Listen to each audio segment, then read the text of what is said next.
Oh yeah, Squatch Seekers in the house. Andre, Jerry in the house. Tell me if you guys can hear me. Yay, nay. One would be good enough. Let me know if you hear me. I don't know, man. Just felt like going live. Talk a little bit about this. You see, you can't hear me. Gotcha. Got ya. Okay, thanks. Thanks. See, guys. So I've been obsessing about this image. It's quite a hell of an image when you think about it. If you can see what I see. Can you see what I see? And it's hey, I've been working on these been working on well actually I've been we'll see weekend it turned into working on intros. I just whipped this one up, didn't put any effort into it. But so first of all, we got Harold. He's gonna be joining us. Is it OCST? Oklahoma Cryptid. Whatever. I'm sorry, Harold. My mind's on other things, but mine's fried, to be honest with you. And I wish it was on drugs, but it's not even close to being that. It's on this image. It's a collection of images. Collection of images with multiple beings in it. And I'm just like, these collection of images that I took on the 7th of April, which I'm obsessing about, they're a damn good reason for it. Most guys they search their whole, they spend, years in the field researching to find an image like this, believe it or not. And it's profound. And I'm just like, the amount of things that are revealed in this image, it's just the collection of images. This entity actually moves. But anyways, and I'm just like working on understanding what's going on in this area. For first of all, what's really bizarre is the fact that is that on the 7th, I was supposed to go to a different place to do some field research, and I was led to this place. Now, I know this place from childhood, but never in a million years would have thought that I would kind of get the images that I got. Yeah, I was driving by this place. I get this, but first of all, I take a direction I don't normally take to begin with. And then as I'm going, it's like the spirits, in plural, something was motivating me to say, look over there. Just said what I see to you, Michael, in chat. Okay, thanks. Yeah, there's a lot of stuff in there, man.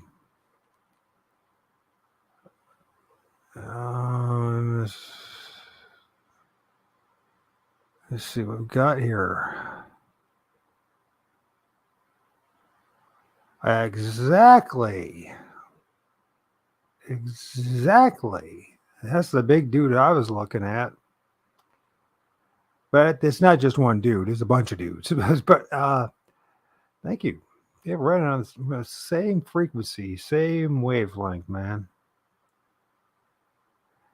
Cool. Thank you.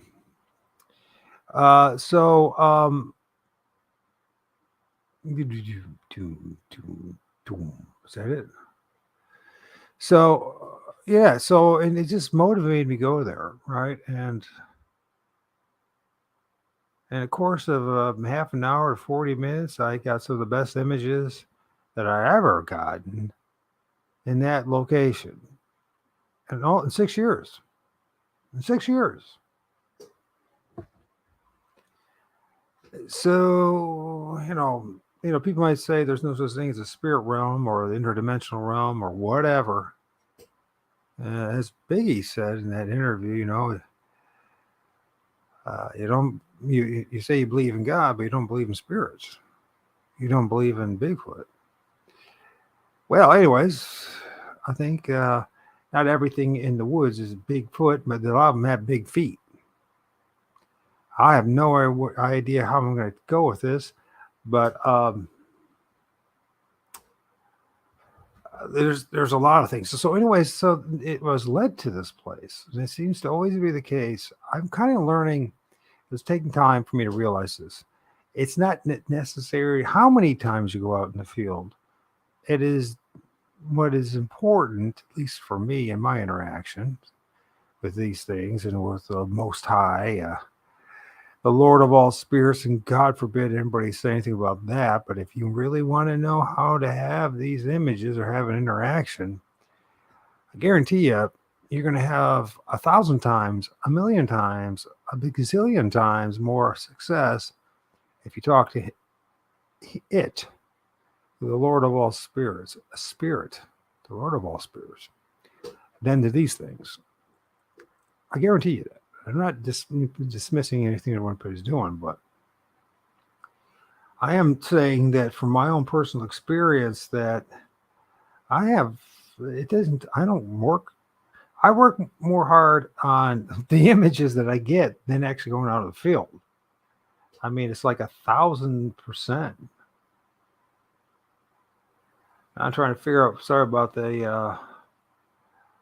to figure out what I'm doing here.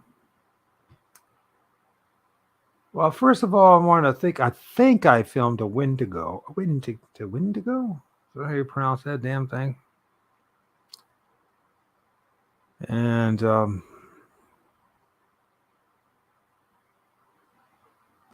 just because I really don't know where else to go, but I think this is pretty interesting. And it's in this spot right here. You can see the massive hand, the claws on it, and there's like either it's a Wendigo or there's something else with massive claws. It kind of looks like a Wendigo. There's the head, there's the eye, there's the nose. It's got these weird looking horns. Now it could be this entity here, but I think that I'm thinking it's either a stacking of entities. It's got a dog in it around its arm. Or I could be absolutely wrong about it, but let's see what we do about it here. I love that song, man. That band is called Wizard Tattoo, and they have this badass. They don't have a lot of songs actually out, but man, that was one awesome song. I'm trying to figure out what I want to do here, what I want to show you guys. I'm just winging it, and I'm just doing. Oh, by the way, I forgot even to even think about. This is, it's you ever those nights when you just can't sleep. So anyways, I'm gonna copy that, copied, and if anybody's interested, you believe me when I get myself going here, we're gonna get going. There's some images to share with you. I mean, in this image and the collection of images, I filmed things that look like aliens, things that look like dogmen, things that look like Skeletor, things that look like your worst nightmare.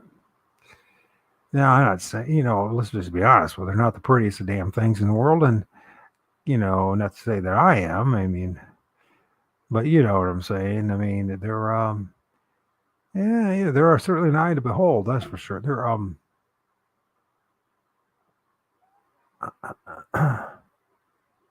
but I'm trying to figure out where I want to go with all this. So, anyways, what I was thinking of doing is just go live for a little bit and just look over some images, maybe even find some new ones. Now, this is a different one altogether. I think what I want to do, I get myself Well, this is a really cool one. This is that one, the female, right? Now, the original first image that I filmed, it had the baby thing, infant, on its right here on its side, but you can see things have changed. This is like 5 minutes later.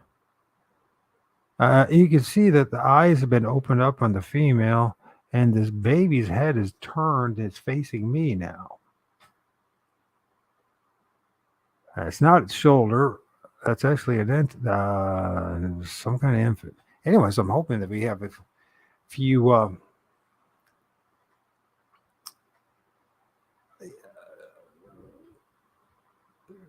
There's a couple of guys I'm looking up. Well, one guy in particular I want to talk to. Look at that skull that it's holding there. If it's even is holding it.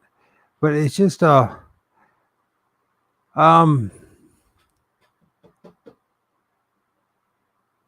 yeah, you know what I mean? I just don't even know what to say. I'm brain dead from looking at images all week and making videos. Was supposed to have the boys, which I shouldn't say that because they're my same age, or just about the same age. Cameraman and the crew, Mike, MT Paranormal Life, and as the Unknown and Outdoors Trapper supposed to join me tonight, but they end up getting, I guess they call it claim. As claim is this whole idea about so somebody asked them to do some investigation in their area or their because they've had a sighting or incident or whatever, and so they got that last night and said, Mike, you care? And I'm like, make it happen, brother, make it happen. I'm sorry. Actually, I didn't even want to show. So, anyways, so for saying that, because I'm just too damn tired. Yeah, he looks like Mr. Hornman. I wonder if I should do him. Should I do this guy? Should I work on this one? Or should I just look at a couple of ones I already worked on? I mean, look at Mr. Hornman. Mr. Hornman. Do do do do do do do do do do do do do do. Mr. Hornman.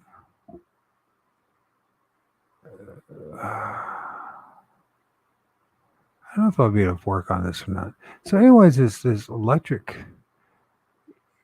grid, this there's a thing going on in the woods, those trees. The amount of energy and electricity that's generated, EMF, highly. It's clear to me that the woods have far more quote unquote paranormal activity than anything you're ever going to find in a cemetery. Well, for one thing, at woods, they have the trees. And as I am slowly developing a sound and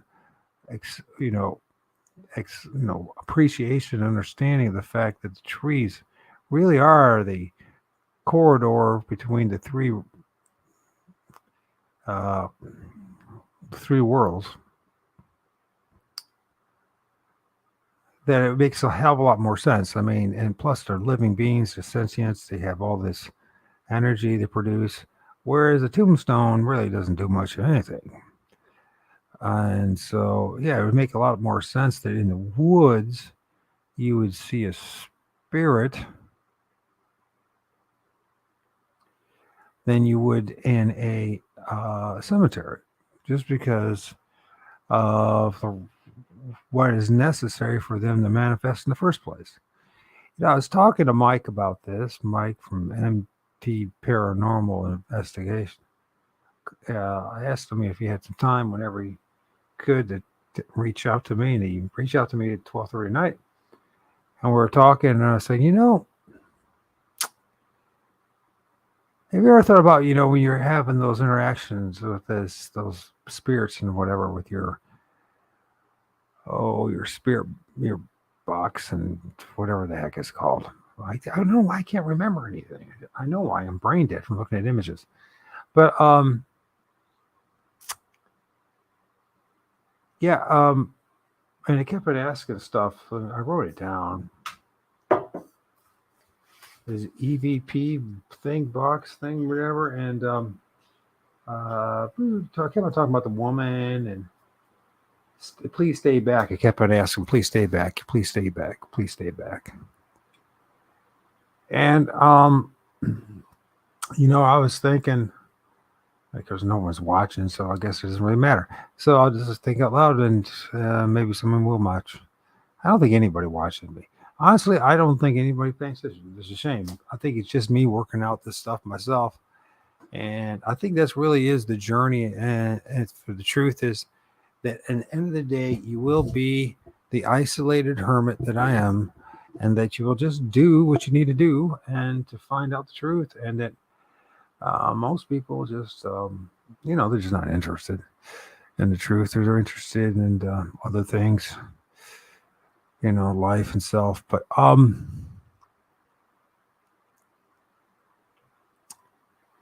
I'm all over the place right now. So it's got this like weird thing on his head. I'm calling Mr. Horn Man, but he probably don't even have a horn in his head. He got look like something else on his head instead. Pretty cool looking image though. See if we can get anything out of there. I didn't even got to the Wendigo. I'll get to there at some point. The electricity, energy, and trees all being towards electrical fields getting together, creating this incredible amount of energy.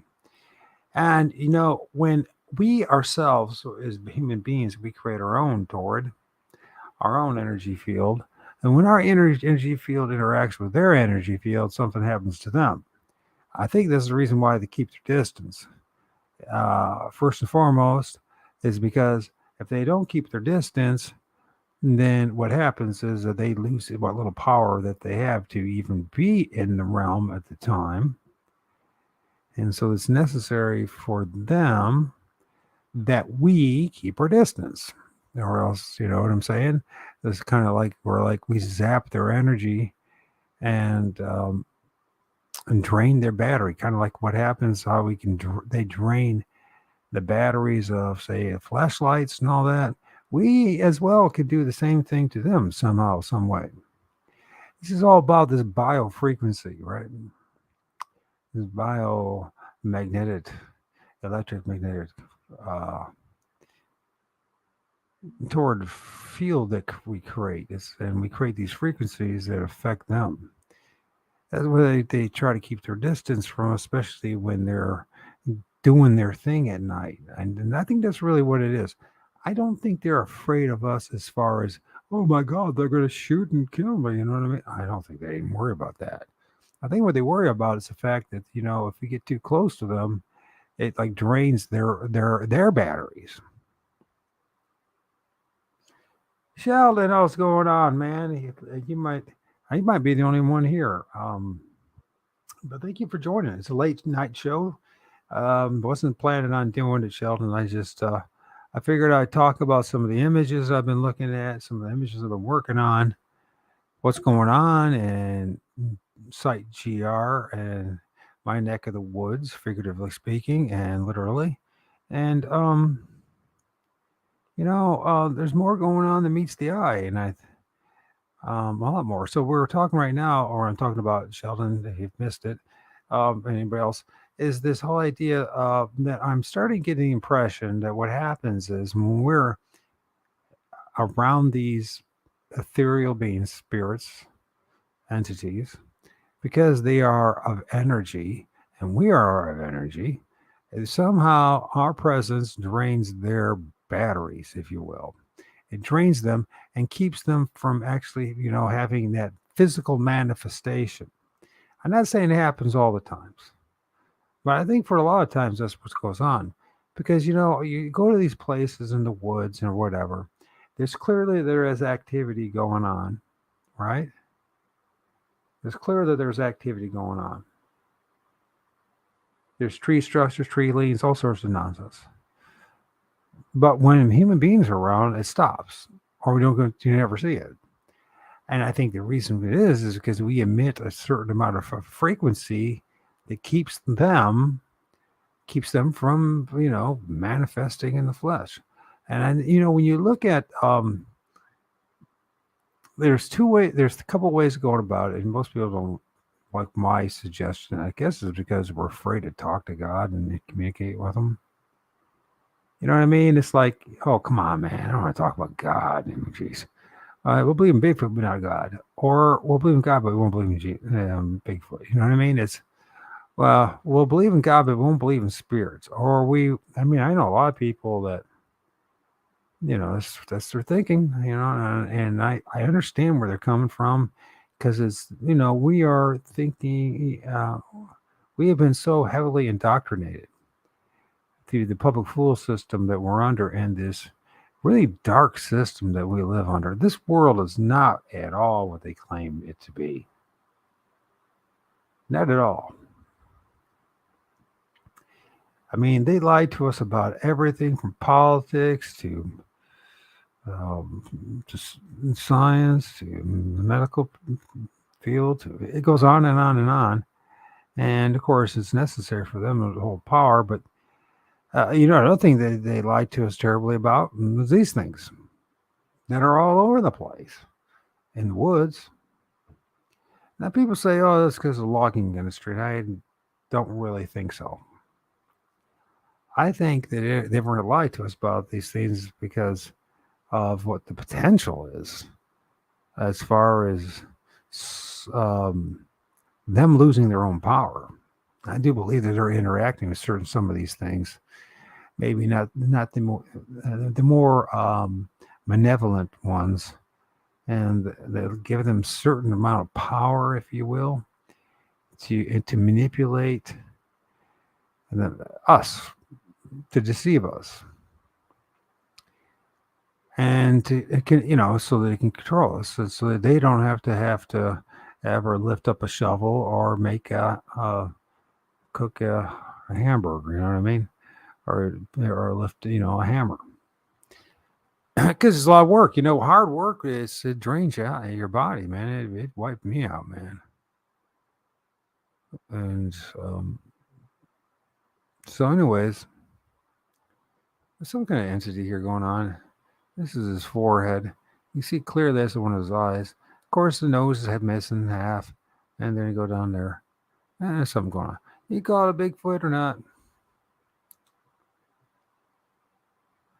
Yeah, there was a deal struck, Sheldon. 100%, there was a deal struck. That's the reason why a fraction of 1%, or they say 1% owns 99% of the rest of what's going on there. And of course, the whole thing goes back to the Vatican and all that kind of stuff. It's weird how that thing has just morphed and changed before my eyes. It went from this dude right here, right, to now the bigger head right here, right?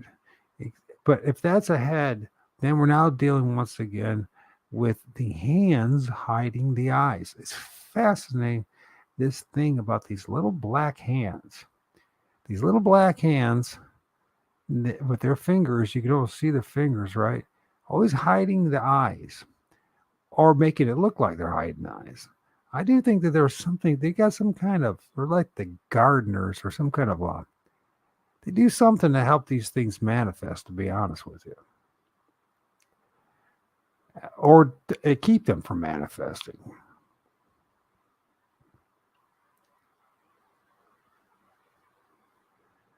It's just a very interesting entity right there, to say the least. Yeah, you want to call it Bigfoot, you want. But these clearly hands again. If these are hands, and this, like the hands on top of the head that cover the eyes, during day especially, hands everywhere. Little black hands, black arms. I see. What is this one? I just, I've taken just little bits and pieces here, and I haven't even got to the Wendigo, but if you saw that last video I did, Go For It video, if you listen to it, he paused things, and the very last image is that of the Wendigo. Maybe I should just try to find it. I just so many images, so many entities, so many beings. A lot of them look like Bigfoot, but a lot of them don't really look close to look like Bigfoot. A lot of them are dogmen, but a lot of them don't even look like dogmen. And I'm at this point. If anybody says, I know exactly what these things are, I'm like, no, you don't. I'm sorry to disappoint you. I'm not trying to disrespect you, but no, you don't.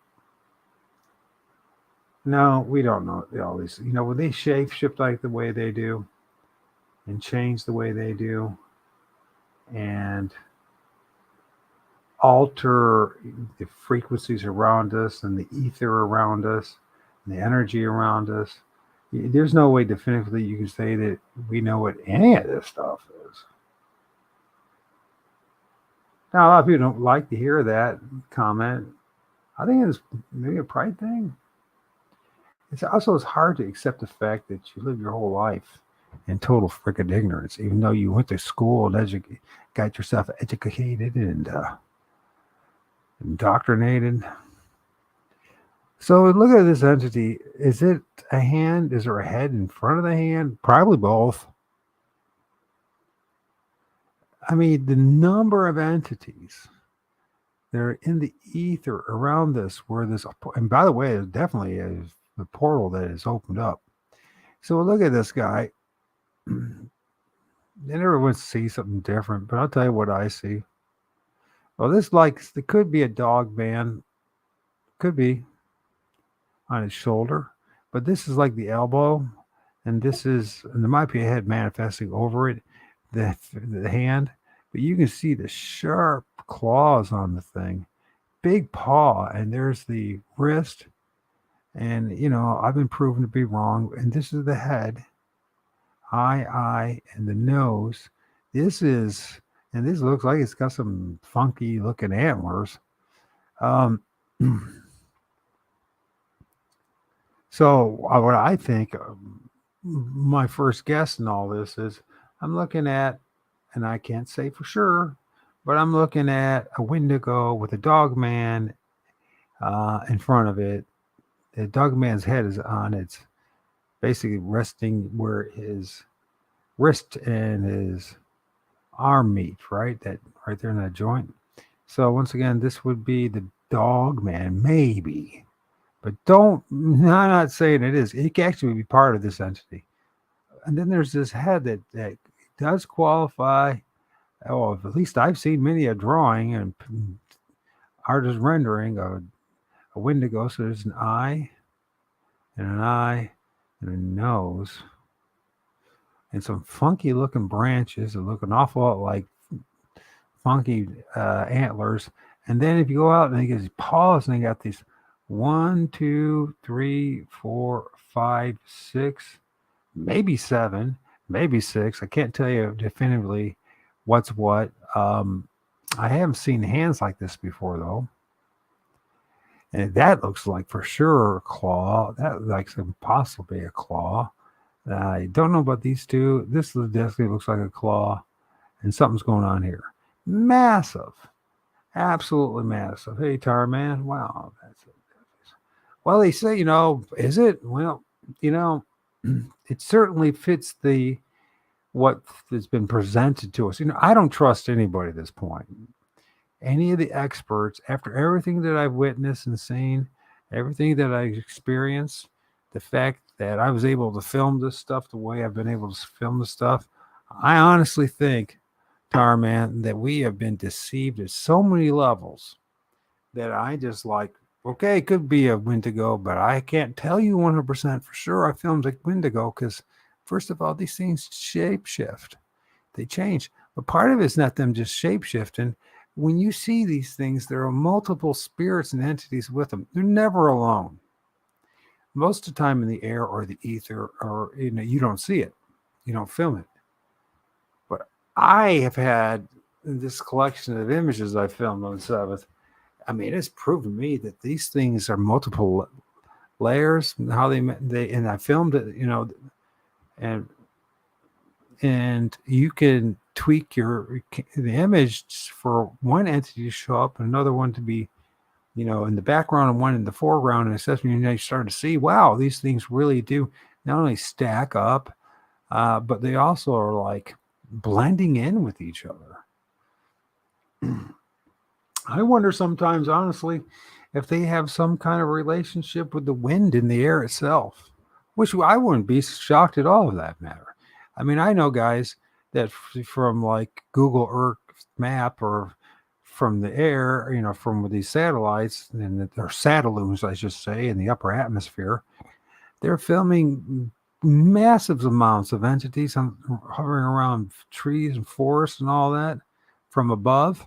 And then reverse, you got guys that are taking their cell phones, P900s, and pointing up in the air and seeing these things manifest and the chemtrails and etc. And I have filmed entities in all places. And one, I have a great image of an entity. It looks just like a cone-headed king thing with fangs and all that. And it's not pareidolia, which tells me that the planets and stars are a lot hell closer than they tell us. So I don't believe much of anything after everything that I've studied, experienced, what's happened to me in my life in the past 55 years. I think this whole place is a shit show, to be honest with you. I'm starting to appreciate the idea out there of this whole thing called the reincarnation soul trap matrix in which we're stuck in it, along with these things. And actually, I am actually starting to think that these things that we are filming and the trees and etc. are actually us. Now, hear me out. Nobody knows what our spirits actually look like. We assume that our spirits can look like our physical meat suit, the avatar that we walk in. But there's no truth in any of that. We have no evidence in any of that. It's just all speculation or indoctrination. And I know people don't like to hear what I have to say, but I'm just asking us to have a more critical, open mind and not stop operating on assumptions and what other people tell us is so. I mean this in all cultures, by the way. I've discovered that it could be, a medicine man. It could be the Pope. It could be President of the United States. It could be your best friend. People's heads are full of so much crap, all of us, and we assume that we know reality. Yet, like things like the camera, can you imagine what if this is true that we're 50 years behind the elite, which I'm sure we are in many respects, in particular the camera. I'm sure they have cameras that film this shit 24/7 and they don't give it to the public. Because you know why they don't want to give it to the public? Because I think we would freak out like you wouldn't believe if everybody realized that these things are all around us. Not just in the trees, but in the ground and in the air and the upper atmosphere, all in the water. And I think that people would just have a connection fit. I can't even say the word. Conniption fit. If they knew the truth about what's really going on around them, it would destroy pretty much all religions, period. It would pretty much destroy the paradigms that have been established by other people. Other people have determined and told us what the truth is. And we just assume that they're not, they're legit, which is a very bad idea. We all know, we all grew up, we all went to these public fool systems. We hung out with these people. We all saw the suck asses and the bullshit artists and everyone parodying each other and talking stupid talk and doing all this kind of stuff, right? To get along and going along and to get along, you know what I mean? Everyone wanted to be the prom queen and the captain of the football team or whatever horse crap it was then and what it is today. Who knows? Maybe now is it's to be the the trans woman of the year. Who the hell knows? I don't know. It doesn't really matter to me. Everybody do whatever you want to do. But one thing is for certain, we have no clue who we are at this point or where we're at still. And we can read our sacred texts and our books and blah, blah, blah, but they're just words on pages. That's all they are until they manifest in some form of truth, that we can definitively demonstrate. No. They're just words on pages. You can believe in it all you want, but remember, it's our belief systems that got us in trouble. I think that's the reason why they want they rage so much about freedom of religion. Just get yourself trapped in one trap after another. Just make sure you're ensnared in our system. We don't care what it is. You can worship whatever you want. You can have any religion you want. You can blah, blah, blah. You know what I mean? And I'm the harshest critic that ever will find when it comes to Christianity. I'll tell you right up front. Although I call myself the 14th Emirate, which means a Christian hermit, my stance on things is Christianity is 100% just the other side of the coin of Satanism, my book. It's just two sides of the same coin at this point. They'll piss off a lot of people, but I really don't care. I don't care because I'm tired of being lied to. I mean, what's this entity right here? And why is its mouth on this branch? Is that a Bigfoot? Well, I mean, but this a Wendigo with the dog man on his shoulders? Yeah. You know, I seen this thing and I'm like, okay, this in the forest along with Bigfoot. I mean, this is all just one image. Literally, with a portal opening up. I mean, people don't know. I don't think people realize, because maybe they don't do this kind of stuff, so they don't realize how rare it is to get an image, a clear image of anything.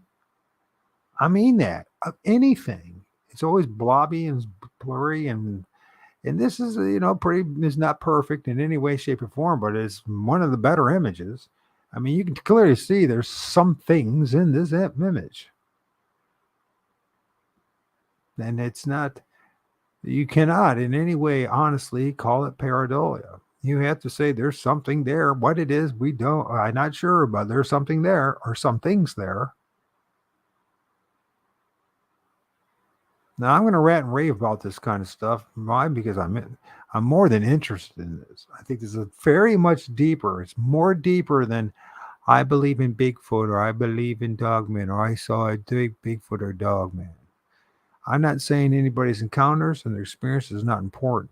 What I am saying is where we're being led to is there's nowhere, this dead end, they call it this, a limited hangout, and which there's no resolution in any of this stuff.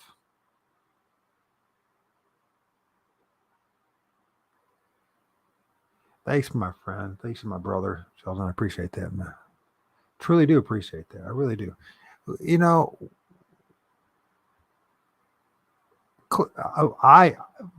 what I perceive, what must be the case at one time, our ancestors knew about these things quite clearly. And what happened? Systematically, they were ridiculed, made fun of, and gaslighted and told to shut up. That's what happened. And by the way, if you haven't noticed, many of us in the quote-unquote Bigfoot community, in the cryptid community, are going through the same damn thing.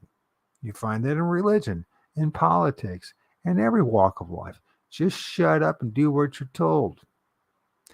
You know, when you're 55 years old, you kind of get a belly full of that crap, and you don't really want it anymore.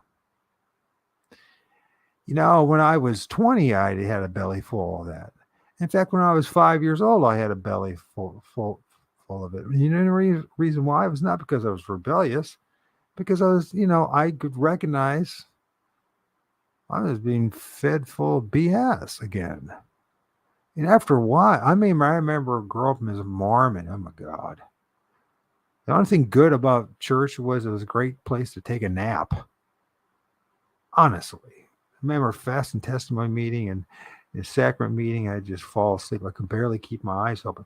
But you know what? I also think that now, looking at what other people are doing and what other people are going through, I honestly think there was something very ethereal and spiritual going on there at church. It's designed to keep you dumb. Don't ask any questions. And if you do, it has to be all that has to be is it also be supports your belief system or what the cult says is the truth. Anything contrary to what the cult says, that's no good and that's not of any value, and you must shut up. Right? So you listen to the same old story over and over and over and over again, right? And it's brain numbing. It's just torture.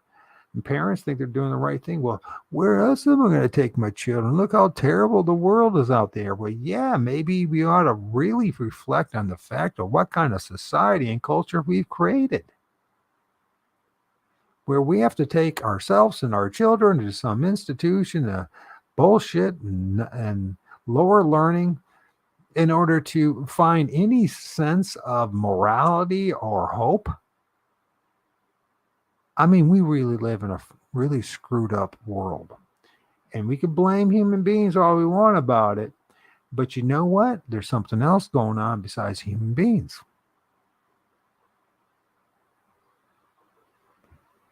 We might have our part in all this, for sure. 100%. But in the end of the day, we've been put in a situation. I hear a lot of people say, well, it's your fault. It's our fault. The reason why things are the wrong problems because it's your fault. Well, first of all, I'm going to explain a few things. You have to know what the problem is first in order to address it.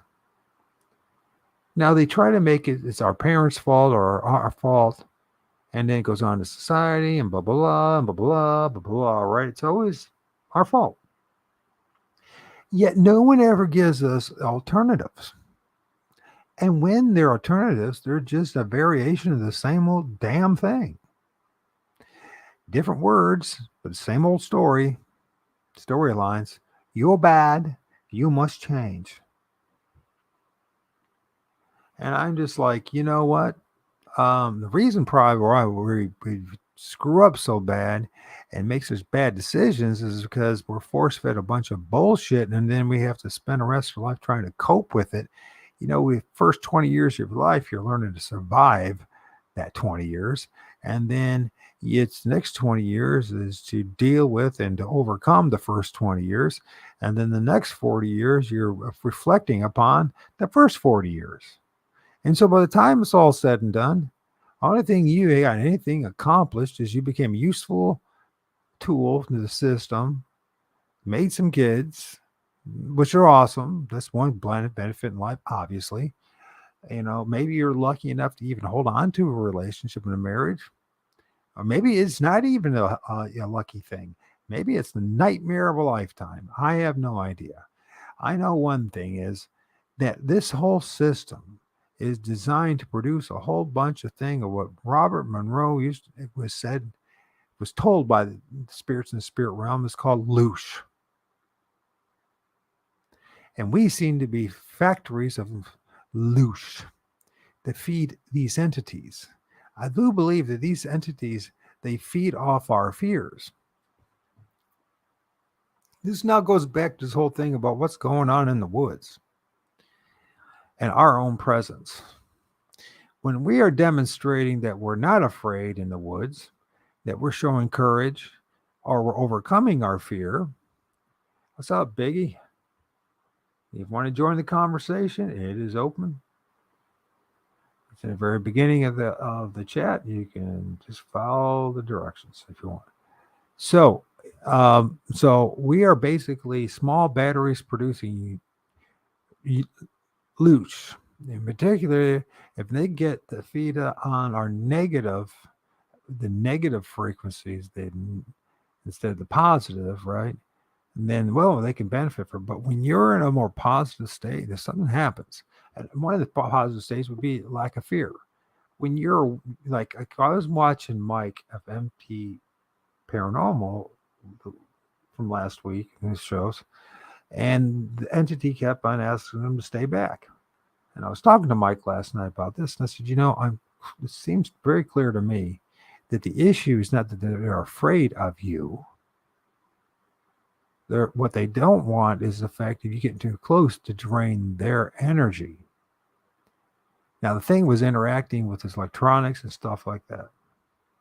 That takes a lot of energy. It like the light. It like the gadget and the noises. You find all over the place where there's a high input or output of electricity, power plants, nuclear power plants, or whatever it may be. Um, you know, substations, and even along your own power lines. I mean, I don't know how people pay attention to those power lines that are above your head. I can't believe how many power lines are over my head these days. Ever since frickin' Wi-Fi and 5 this and 5 that and G this and damn that. You know what it is? Um, I can't. I went out the front porch the other day and I looked up in the hair and I go, I can't. You know what? There's more. Okay, I got chemtrails lines all over the sky, and then between the chemtrails and me, there's not tree branches. There's a whole bunch of freaking power lines. I mean, they're everywhere. I mean, it's literally, it's like the whole sky is checkerboard with this crap. And I'm like, how did this happen? I thought things were all right. And then, of course, then the trees start leafing out. Then, yeah, it's even going to be more things are going to be blocked off. So, I mean, we are clearly being slowly, well, we're already captured. We're already enslaved. Every single one of us is enslaved to this godforsaken system. And it ain't going to get any better. It ain't going to get better, folks. Now, the thing is what to do about it. Well, since this place seems to be clearly to me designed to keep perpetuating this kind of madness that we witnessed in the past 3 years, and it will keep on going because somebody or some things are benefiting from it. Right?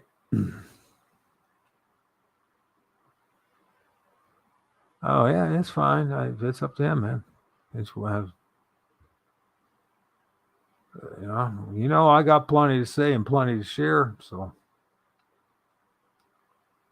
plenty to say and plenty to share. So I know we had a good talk, me and Harold, Buddy. I'm just calling him Buddy. And Buddy, it was great talk on Thursday. So I say, wow, man, you're pretty cool, dude. I mean, that's what would be interesting. I'd like to talk to him about his area in Oklahoma and just maybe brainstorm for him and help him about where to go to get some good images. Because I mean, they're everywhere. You just got to be the right location. One of the things I discovered too, like in the daytime, if you want clear images, it's certain times of day, certain types of days. Like today, it's 52 degrees where I'm at, but it's cloudy and rainy. I'm not gonna film crap. Oh, I might, if I really exercise myself in the spirit realm, I could put myself in a position where I could see something. But quite frankly, I'm not going to do it. So I've learned my lesson about that one. If you don't mess with these things that way, you don't, you know what I mean? It's like the shamanic principles, where if you may help these things manifest, there's a reason for it. And by the way, when you do that, and you bring these things forward, maybe it's to scare somebody or it's to trauma. There's a price to pay. And people don't ever talk about that, the price that these shamans have to pay for it. Many of them, I mean, I'm seeing them in the trees. They get stuck in here. A lot of them do. I mean, if you get too dark into this stuff and you start using this stuff to manipulate other people, I don't think people realize, unless they don't care. There are certain groups and it always didn't care anyways. And they're more than happy and they want to be part of the lower world and in the middle world and are quite happy being stuck in this part of creation. But I don't want to stay here. This place is not my home. This is not my home. This might be your home, but it's not my home. I'm stuck here for the duration of my internment, my sentence, because I truly believe that's where we're at this point. I believe every single one of us are serving some kind of sentence. It might sound really negative, but you mean outside of making love to a beautiful woman and eating a meal, most of life sucks. And even when you do that, there's a price to pay. So you make love with a beautiful woman and have all this great time and make it feel like you're the man of the year, you know what I mean? Top of the world. And then 9 months later, you're in the hospital and you're looking over your woman and she's having a C-section and having a baby. And you're like, what the hell happened to me? Now you would say, okay, well, that's common sense says, that's what's going to happen. Well, you gentlemen, you know as well as I do that that's not what's operating when things are operating. The last thing that's in the house is common sense. Never going to happen, which is another thing to think about this system that we live under. The question being is, why is it that man loses all his common sense and his sanity in order to get in woman's pants? In its own right, it's a demonstration of how screwed up this place is.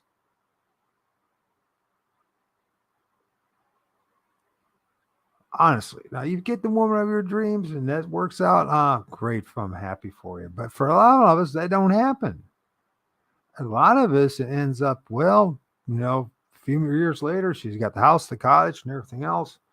And you're out on the street or in some dump in the daddy place and demonized for the rest of your life for doing, you know what I mean? Maybe justly so, or maybe not. But the fact of the matter is, the system that we're under doesn't make any sense. It just produces more and more loose, more and more heartache, more and more pain, more and more suffering. I'm thinking that a lot of these things are us. I am like 90% certain at this point that these things that we call Bigfoot, Dogmen, and all these other cryptids are actually us. That's right, us. And you can see, and I think that's a big part of like the hidden meaning behind this stuff. When people say, or native, indigenous cultures, whether it's North America and others, you're the spirit of the wolf, you're the spirit of this, spirit of, you know what? And that's all that's trying to describe our personality. Some people are extremely aggressive. Some people, they couldn't tell you the truth. Their life depended upon it. And they say it's all about personality. Where do these personalities come from? Well, it's genes. Well, if anybody did any serious study on the matter, they'd realize it's far from the point. That's not even established.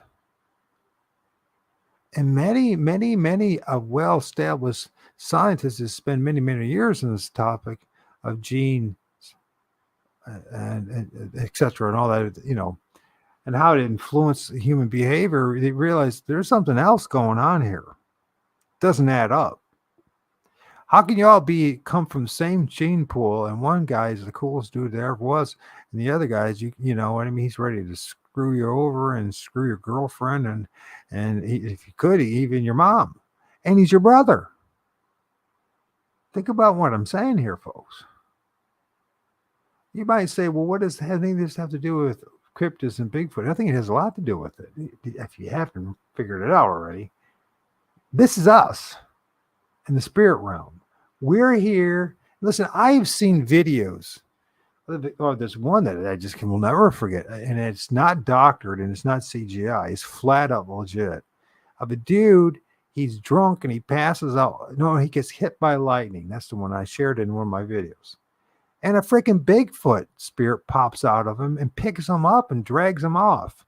They have to get hit by or zapped again by something. I don't think it's lightning. It's something else going on. There's something else going on. There's something, because if it was lightning, it would have lit up the whole damn place. It's just some streak of something pulled and hit him. Guy passes out on the street alley. A Bigfoot spirit thing that looks like a spirit comes out of him and drags him up. Now, listen, This is not something that's new, and a lot of people think this is just fables and fantasy. But all cultures and all for millennia interacted with these things, invited these things to come into them in times of war or whatever, for to give them extra strength and power. He's calling upon the spirits. Well, what the hell do you think they were calling on? You think they were calling on little fat boy, naked boys, cherubs with wings?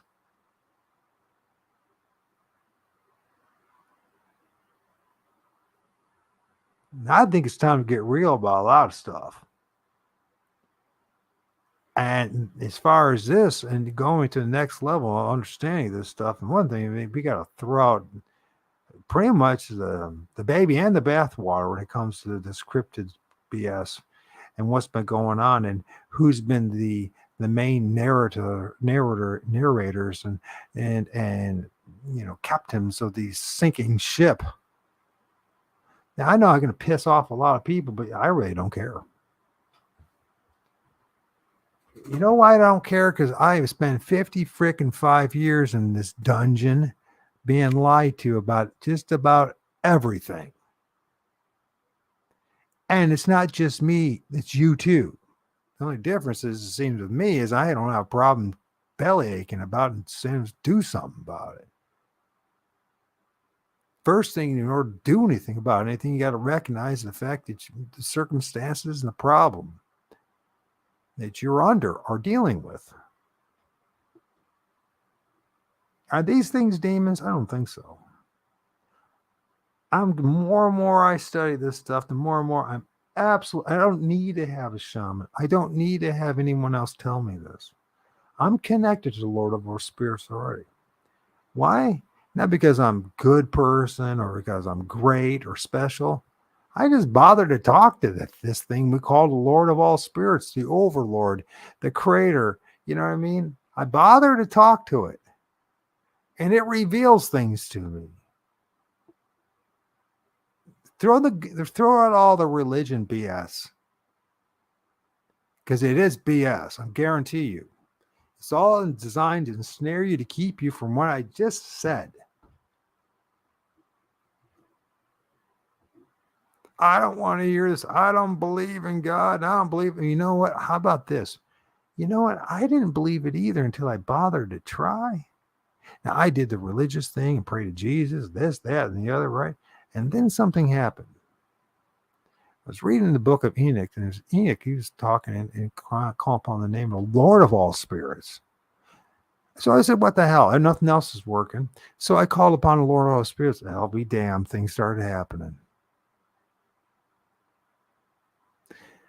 I'm not talking the name God. I'm not talking about Heavenly Father, per se, or Great God, but Lord of all spirits. They say all the same thing. But when I talked about Lord of all spirits, next thing you know, this past year, as far as what's been revealed to me in the spirit realm, it's light years ahead of what everyone else is dealing with. From what I can tell, maybe other people are having the same interaction, but apparently they're too good to talk to me, which is fine with me because I'll talk to God any day over anyone else. So, and wouldn't you? I mean, if you knew where the source was and you just bothered to do it and you said, okay, I'm going to try to do this. No, I'm not talking about all this religious nonsense and getting on your knees and written prayer in the morning and this and that. And I'm talking actually talk to the Lord of all spirits. Ask him how his day is. Ask him to reveal the truth to it. Ask him to reveal the truth to you. He's going to create situations. I'm telling you, when I went to this site with all these images, I wasn't planning on going there. Something led me there. There was no, okay, we're going to go, let's go Bigfoot, let's go do some field research this Friday. Guys, let's go do it. I'm not knocking anybody. I'm not knocking anybody. I'm telling you what happened to me. And if it happened to me, it can clearly happen to you. Because I'm a dullard. There's nothing special about me. I'm beyond below average. And if that could happen to me, that'll happen to anybody. I'm not asking you to join a religion. I'm not asking you to do anything more than this simple thing. Start calling upon the Lord of all spirits to lead you to where, and wait. Don't force it. Let it happen. Eventually, it's going to happen. I guarantee you. If you call on the right source, it's going to happen. And it's not some new age mumbo jumbo nonsense. Our ancestors knew this. All wise sages, medicine men, and women, anybody who had any common sense knew that that was the first source you go to, period. And if you try to override the overlord by going to other lower sources, guess what happens? A big mess happens. People run away when I talk this way, but you know what? I'm telling you the truth. You can go and listen to all the, the scary stories all day long. Ain't gonna get you anywhere, man. Yeah, this shit is frightening. It's frightening to look at. It's scary to look at. Can you imagine what it must be in the presence of the creator? Yeah, this stuff's scary to look at. But you know what? That's because this a veil's been put over our eyes. So instead of growing up with seeing these things and being accustomed to things and realizing these things, and they're just as common as the frickin' ants that are crawling on the ground.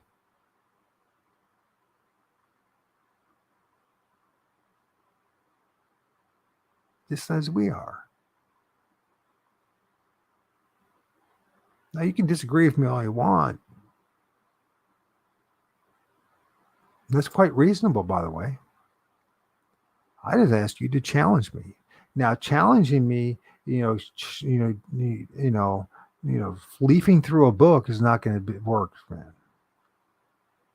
Challenging me is going to your, an elder, or whether it's church or wherever it may be, or the spiritual guide of your life.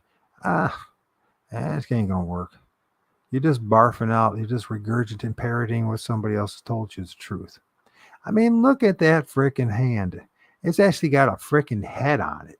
And if you look really closely, it almost looks like a Bigfoot head with his tongue sticking out. Now, you tell me that ain't frightening. I don't know. So we got something that looks like a Wendigo, but the Wendigo seems to have a pet dog man on his shoulder, and this for fun, and we'll have something that looks like a Bigfoot covering its hand. Why is this happening? Because we're dealing with spirits. And they're projecting they're on top of each other. And for some way, somehow, through the energy, the frequency of those trees, they're able to manifest through the camera. You can see it popping, peeping, whatever. And if anybody thinks they really understand what that's going on, I'd love to talk to you about it. I want to talk to you about it. Does this mean we should be afraid of the forest? No, I don't think so. I think, but also you should be very conscious about what your thoughts are, what your intents are.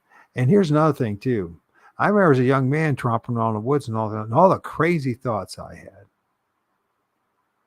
whether it was sexual perversion or anger or whatever. It wasn't always, but when it did happen, it was like, what the hell? And how did it happen? I mean, worse than it normally does, say, when you're in your humble little sarcophagus, your house, your box that you live in.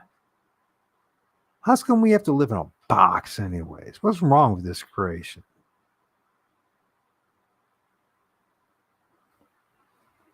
These are damn good questions. In my book, these are damn good questions, and they're very much related to the topic. Now, we all want to just treat these things as some kind of species and some kind of, animal that's hiding behind a rock somewhere in a cave. But, this dude right here, I see his black eyes and his gray face and his mouth and chewing on this branch. And this head that's manifesting over his hand with his claws. You see the eyes there, right? And his tongue sticking out and his teeth and all that. and Mr. Doggy Dog or whatever the hell it is in his shoulders or on his arm. Yeah, these are not flesh and blood animals. If they were really, I mean, and we call these things people for a reason, I believe, because they're us. We look at the tree structures and everything that they're doing in the axis, and that's what our ancestors did here. Flat out, it's proven, it's documented, it's overwhelming historical evidence that that's what they did. I brought this up before, I bring it up again. These trees, teepee structures, right? These trees, or what would they do? And logically so, when they're going from one place to another, traveling with the seasons, instead of staking all these big giant freaking long trees with them from place to place to go, what they would do is they would stack them in certain places, lean them against a tree, and they would have structures and tree leans that lead them to the trees, these straightened poles, so they can make not only their what we call teepees and all this other kind of stuff, but it was just practical. You would not in a million years carries this shit around all over the place. It would slow you down a million. It'd be a nightmare.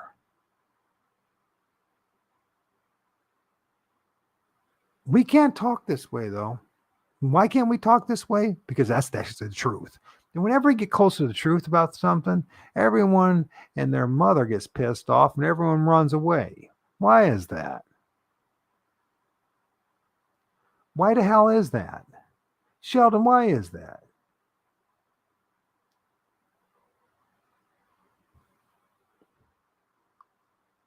If you're still there, Sheldon, why is that we can't talk about this stuff? And when we do talk about this stuff, a guy like me sounds like an arrogant jerk for telling the truth.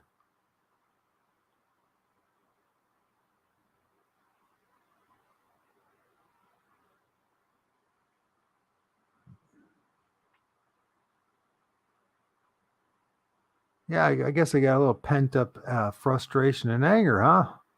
Got some issues. Damn right I do. I got some issues. As I said before, I'm tired of being lied to. I'm tired of all the speculation and the half truths and the wondering and what the hell's going on. I know. I mean, some people like to live in the confusion. They love it. How many of these entities that I've filmed in the woods look just like Native Americans? Or not just Native Americans, but other cultures. People that shouldn't even belong here. People from supposedly in the Middle East and in Asia Minor, and some of you from Africa. What's going on here? Well, they breeded with the human beings. Sure to hell did, because they are human beings.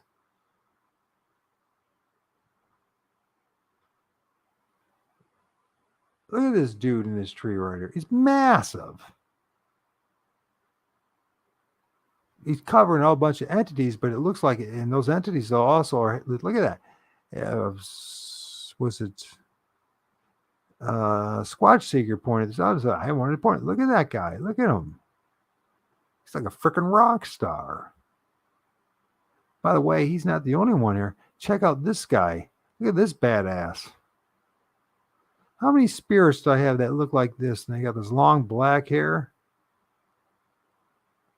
and look like a freaking pirate or something. How many of these things are actually holding on to orbs?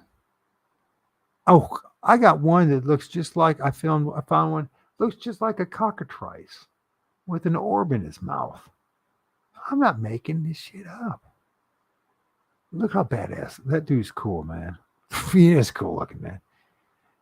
He's one of these. Yeah, I mean, you got like, are these Native Americans, or is one Native American and one another? I mean, look at one right there. There's another one. There's like a woman right here or something, like a priestess. And look at that dude. That's in a tree, man. I filmed that. Well, we're chasing around elemental spirits. They're out there, bro. There are our ancestors in the trees. We can't talk about it, though. We can't talk about these things. If you talk about these things, then you're just a jerk or you're a tattletale or something. I don't know what it is, what the issue is, but apparently we can't talk about it. Oh, my favorite thing, of course, is the old pareidolia bullshit. And at this point, if anyone can buy this and it's going down our path, you're stupid. That's all I got to say. Go do some You know what? It takes literally 5 minutes to study what pareidolia is on Google, and they'll clearly show you a couple knobs on a tree for eyes and some whatever, and it's you clearly. This is not pareidolia.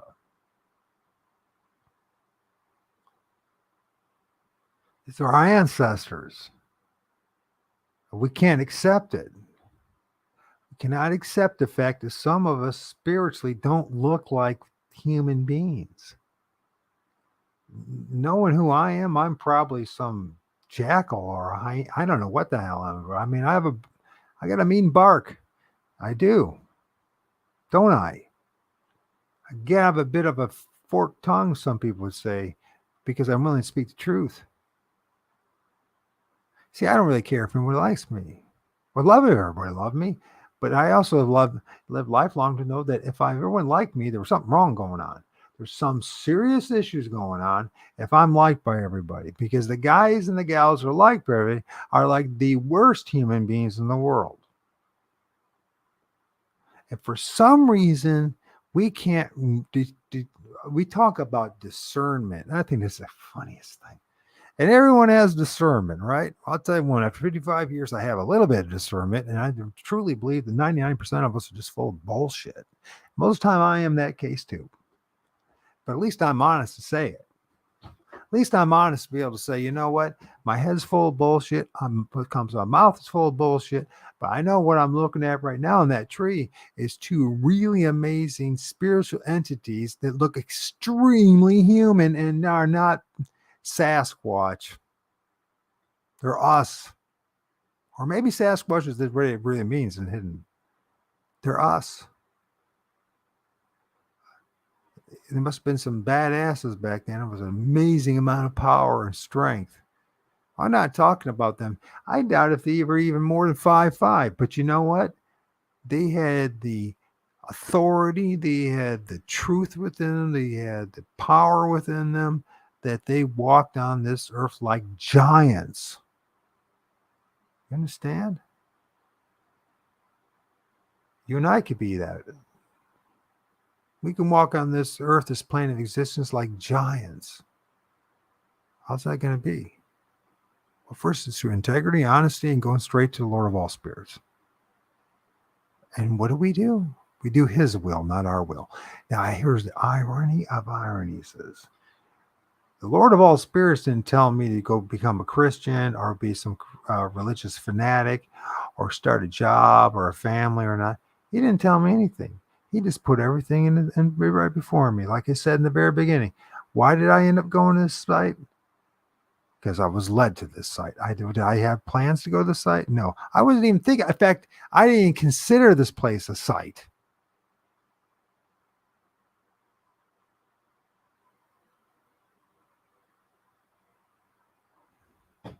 Sorry if I get on my high horse, but I mean, it's like shit. You go over somewhere else, there'll be 200, 300, 500 people watching, and it's like there's nothing happening. Why would we all? I know it's entertaining and all that, but man, I mean, if you're a real man, I think you would really want something a little more, or a woman, you want something real more than just being entertained all the time. But that's what's happened to us. We've become extended adolescence is actually taken over us. We get it's the form of drug is what it is. We get high to escape this place. We get drunk to escape this place. We have sex or sex, and it goes on. It's just to escape this place. Why are we escaping this place? I tell you why. Is because they turn us into a bunch of morons. We don't know our reality. This is our reality. I'm pointing it out right there. This is not CGI. This is not AI. I freaking filmed this. And this is our This is a mile and a half from where I'm sitting right now. Why was it so easy for me to do that? Is it because Mike Adams is special? Hell no. I'm nobody beyond nobodies. That's because Lord of Spirits wanted it to happen. And because I asked him to reveal to me.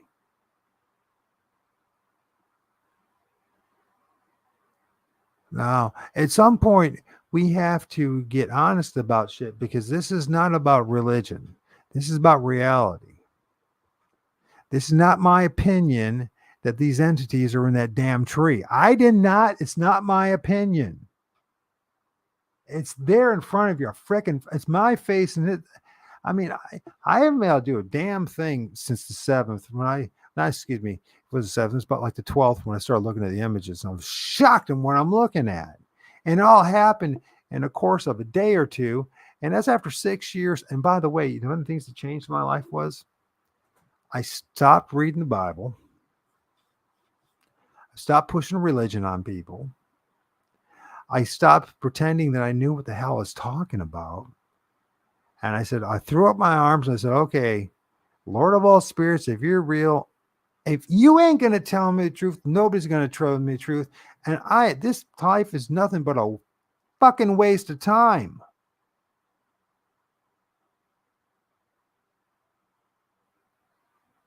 You know what happened? You're seeing what happened.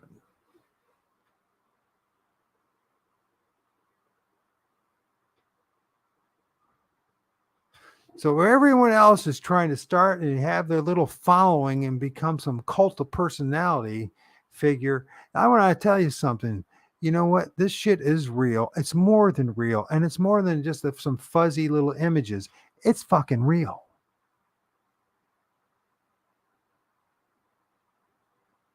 And I'm not going to apologize by my coarse language. I'm 55 years old. If I want to swear, I'll swear. I don't give a damn.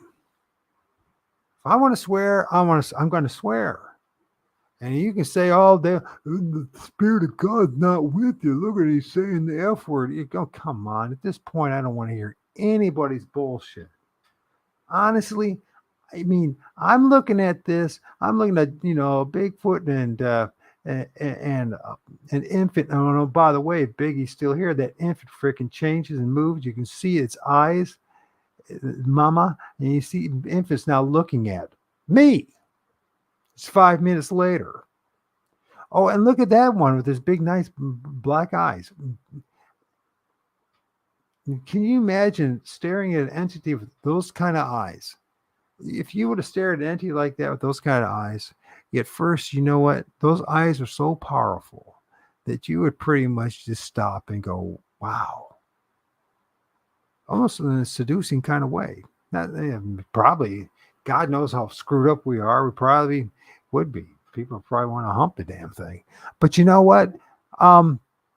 There it is. It's looking right at you.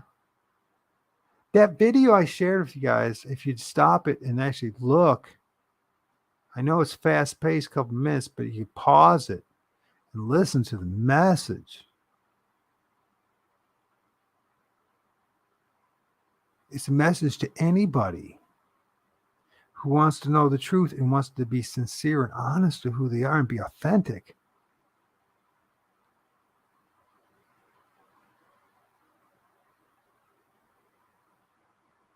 Many people believe they are authentic. And then, I can't wait to have Esoteric Eddie come on, man.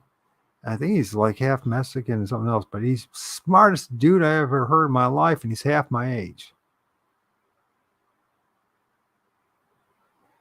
And that they have done studies. I mean, look at the dude, the white-faced dude.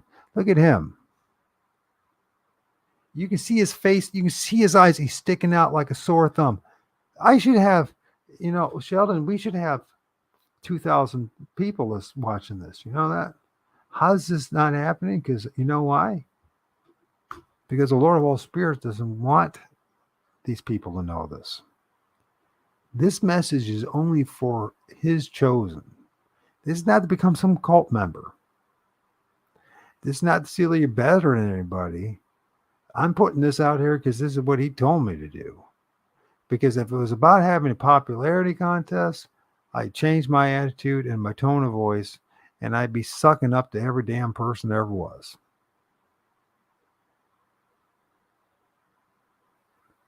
I ain't going to be that person. Why? I know why. Tell me, Sheldon, tell us. I'll tell you why, because you know what? Here's another thing.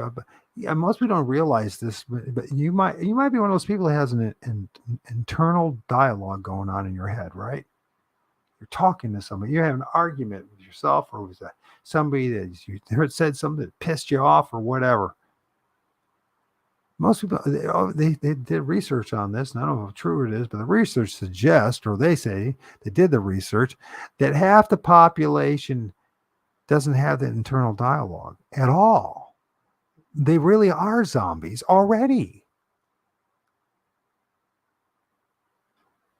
I mean, look at this stuff. Look at that entity right there, and then look at that guy over here. I mean, it's amazing what's going on in this image. There's that dude with his crown again, Mr. Tree Man with the crown. I think he's one of the higher ups, or he is a Lord of all spirits in this area. There's an image of my best friend, one of my friends growing up, Rick Stokes. He had one eye, he had like eye deformation, and we were out in the woods all the time around the area and hunted and trapped and all that kind of stuff. And you can't do anything anymore because they had to put a bunch of, you know, throwaway houses up.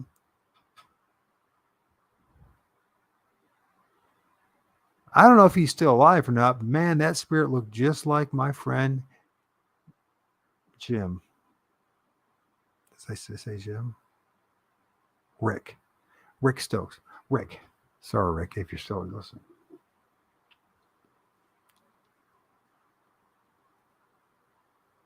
Yeah, I believe so. I mean, it has to be. Sheldon has to be. It absolutely has to be.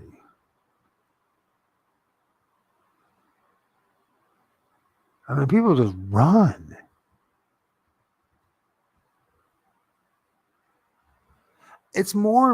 I mean, there's guys on TikTok, they do the same thing every night and every day. They walk around this one, in a farm uh, uh, woods.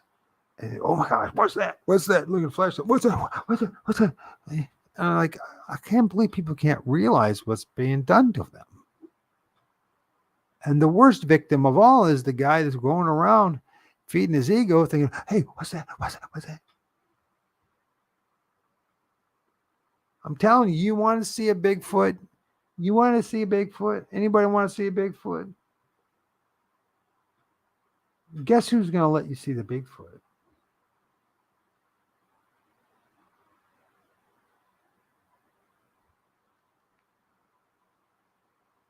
Now, I'm going to tell you something else. Every time anybody ever does see a Bigfoot, guess who's allowing that to happen? The big chief, the captain up there in the sky, and his generals. I'm just being figurative here because I just don't feel like even barfing out another freaking Bible verse in my life. Freaking Esau is freaking Bigfoot, people. I don't know how anybody cannot see that. I think it's cognitive dissonance. I think, plus, how we're educated, we're convinced that there is no such thing. I mean, I know brilliant guys, really smart guys that know the Bible inside and out, and they understand what it really says, and they don't believe in the spirit realm, and they barely even believe in God. Yet they know that Bible inside and out. There's something actually seriously wrong with that book. Honestly, there's something seriously wrong with that book. If all these people can read that book, understand for verbatim what's really being said, which is a very rare person in Christianity, by the way. I mean, here's this. So here's this dude right here. But even more weird, and I haven't even worked on it yet, right? So is this his kill for the day and spiritually? I mean, what's this entity right here in the tree? Some would say this dog man. Okay, we'll call it a dog man. What the hell?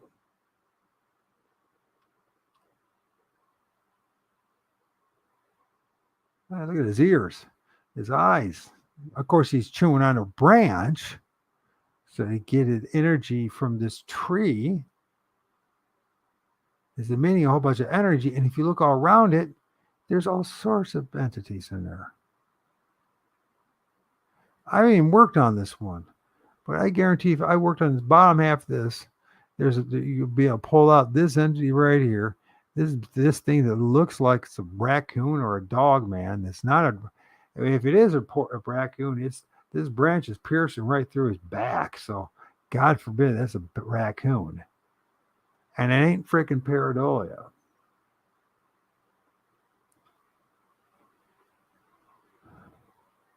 Now, do you seem like I'm being a jerk? I'm sorry.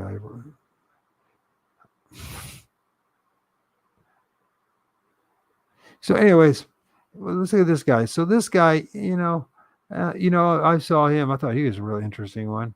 Now he's got eyebrows and nose, and he got the beard, goatee going on in the mouth, and all that crap in the hair. He even got an ear and all that. So this is him. So we'll lighten it up a bit so you can see him. See this. We'll start with that one. This dude decided he'd just show up in a tree. It's pareidolia, Mike. It's pareidolia. No, that's a human being. That's one of us. That's one of our ancestors. Who happens to be hanging out with things that look like Dogman and Wendigos and Bigfoot and flying insects and all this other crap, right? No, it's a Bigfoot. No.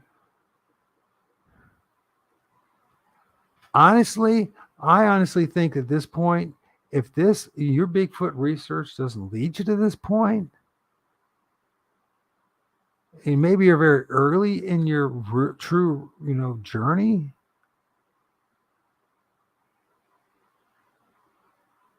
But if you don't get to this point, you're trapped.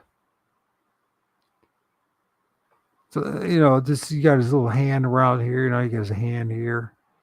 He's like, oh, make sure people don't quite recognize who I am. But don't want to be found out or anything.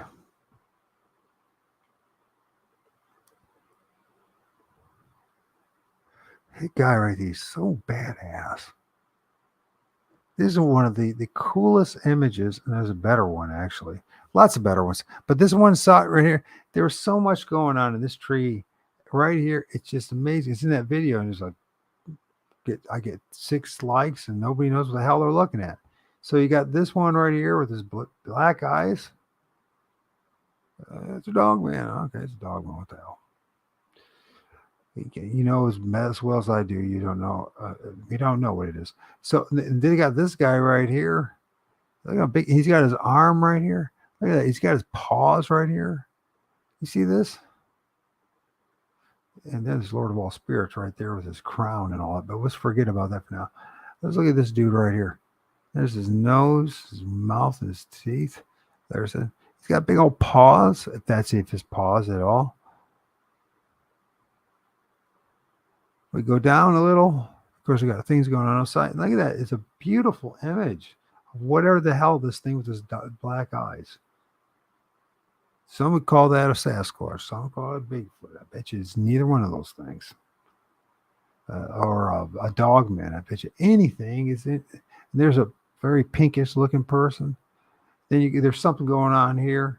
And then you go up and there's this dude with a big. How did Mama Bigfoot, or if it is Mama Bigfoot's eyes get all big all of a sudden 5 minutes later? And how did this infant also turn its head? And it's looking at this dude with his crown. I mean, look at that freaking fist. Whose fist is it?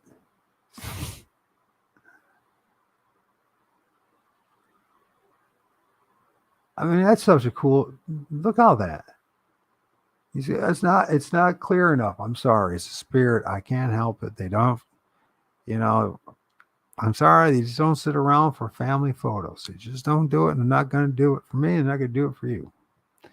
Unless God, the Lord of all spirits, wills it, and you really, really want it. And maybe if you have this experience, you know what? It will be because the Lord of all spirits said so is going to happen. Look at the head above it. Eye there and eye there. Very ethereal going in and out. One right here, very ethereal going out. Multiple spirits around the trees. Multiple. This is a badass image. I mean, look at this. Looks like an album cover or something. You know what I mean? Portal in the background's forming. You got the big old entity right there. I love this guy right here. He's just, he looks like the ultimate warrior or the ultimate hunter. I love it. Oh, by the way, and there's the back of a foot right here, which I have also. And by the way, an earlier image, the foot sticking out differently. You can see the foot moves. We actually have a real image of a foot. Well, how does the spirit make a footprint? I don't know. Ask the spirit how. Ask the Lord of all spirits how. I never bothered to ask him. Hey, Lord of all spirits, how are you doing today? Lord of all spirits, I hope you're doing well. You've been a good day. Lord of all spirits, how do these guys make footprints? Would you reveal that to us?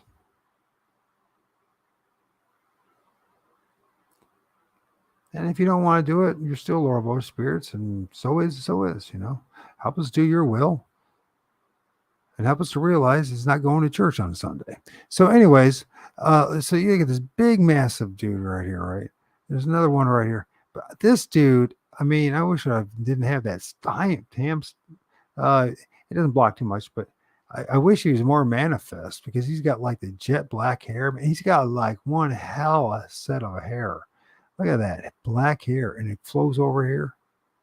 And he's got the one eye, and then the other eyes are it's right there. I mean, that's one badass warrior.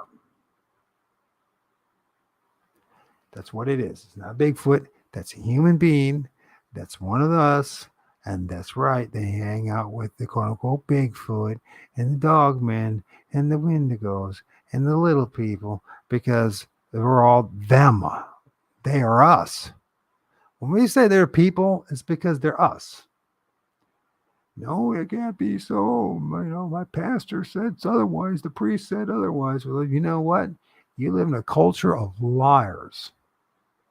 We all live in a culture of deception. So if they say that we look like little cherubs or we look like ourselves in the spirit realm, just count on it. They probably all look like rodents, or rats, or little gerbil, or something else other than freaking what they're saying because we're listening to a bunch of idiots. But the one thing they're really clever at doing is maintaining, keeping the status quo, not losing their job, their position. There's a lot at stake. I mean, what kind of entity is this? You can see the foot here and all, and it was another Bigfoot. I don't think it's Bigfoot. You can say it's Bigfoot. Might have Bigfoot, but it's not anything that people claim a Bigfoot is. That is, if I were to have an album cover again, if I was in a band, this would be it, man. This is the bad. I love it, man. That dude right there.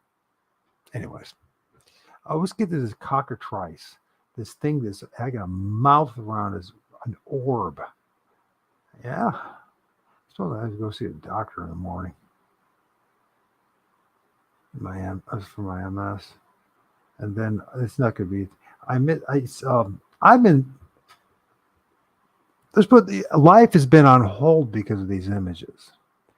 If these were your images, if you filmed this and you were that and it happened to you, I guarantee you your life would be on hold too.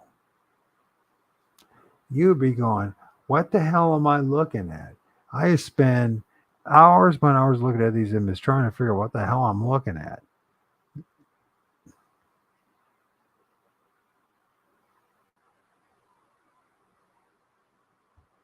Where's Mr. Cockatrice? We need you. Where's Cockatrice when we need you? Which is interesting. It is brought in the Bible, and it talks about the eggs of the cockatrice. I think the eggs of the cockatrice are actually orbs. What? Where do you get that? That's not in the Bible. That's right. You're absolutely right. I didn't get in the Bible. I decided, maybe it's best to go somewhere else. Since it's nothing but confusion comes out of there on an endless basis, and everyone walks around all arrogantly, and oh yeah, I got it all figured out, and we don't got nothing figured out, except one thing: we know how to argue about nothing. Is this Mr. Cockatrice? Mr. Cockatrice has come to the calling. So Mr. Cockatrice, I'm calling it that, but I don't know if it's a cockatrice. This is badass too. Look at this off. Look at this white head face, and then there's a bigger one in front of it, the ethereal being. Let's talk about that one too. But let's look at this guy. So this is in this woods. This is one of the things I filmed in the woods. And yes, that's right.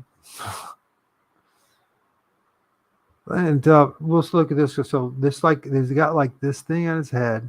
It's sticking out of the tree. It's got like a beak right here and a beakish looking mouth. I believe we've seen somebody filmed it, something that looked like a Bigfoot that has some sort of that as far as the kind of head there. They'll say it's a Wendigo, right? Bad. I mean, they're all together. So, and it's got a round ball in its mouth. Is that a ping pong ball? Maybe that's a baseball. And maybe it brought a baseball into the tree and brought it out again. But I doubt that very much. I think what that exactly is what I said it is. It's an orb. But I could be 100% wrong. It could be an egg, literal egg. But I do think that a cockatrice egg was some form of orb, some form of spirit. And these fiery serpent-looking cockatrice things and their eggs that you read about in the Old Testament, you should look it up. They weren't true. They weren't supposed to be real. Well, this thing's sticking his head out of a tree. Now, maybe when he manifests, he has big arms and big legs and big feet. But you know what? To claim that, it's not the same thing as it being so.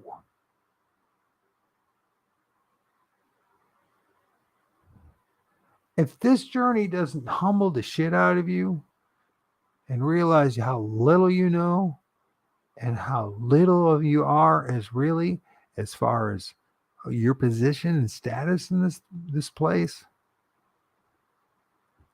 I don't know what's going to do it.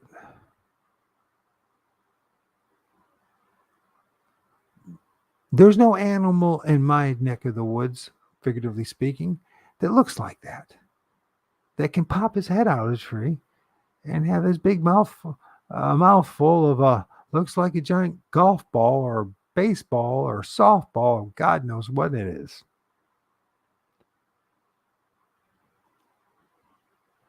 We don't talk about this stuff. We can't talk about any of the stuff we're filming. If we do talk about this stuff, then people will make fun of you and throw you under the bus. You will never be on anybody's show. I guarantee you'll never be on anybody's show. I like my neurologist is like, he doesn't really push. I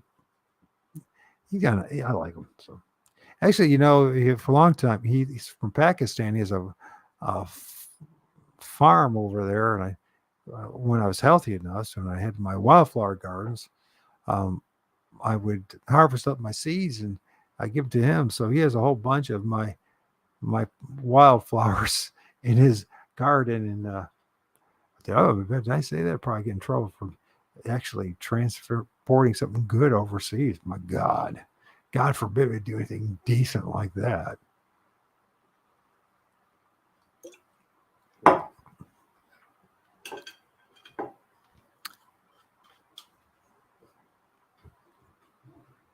We can't talk about this stuff. Everything has to be a Bigfoot. Everything has to be a Bigfoot or Dogman or once in a while Wendigo. Well, I just proved in one image alone, that there's this thing, there's a Wendigo in it, there's giant Bigfoot and giant Indian spirits, and those Indian spirits are badass. The one dude's cool looking as you probably. I mean, talk about a rock star, man. You know, he's a little scary looking, but who the hell isn't?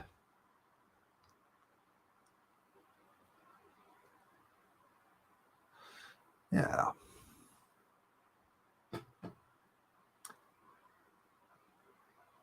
So, anybody want to join me? I'll send a link again, and if you don't, you don't have to.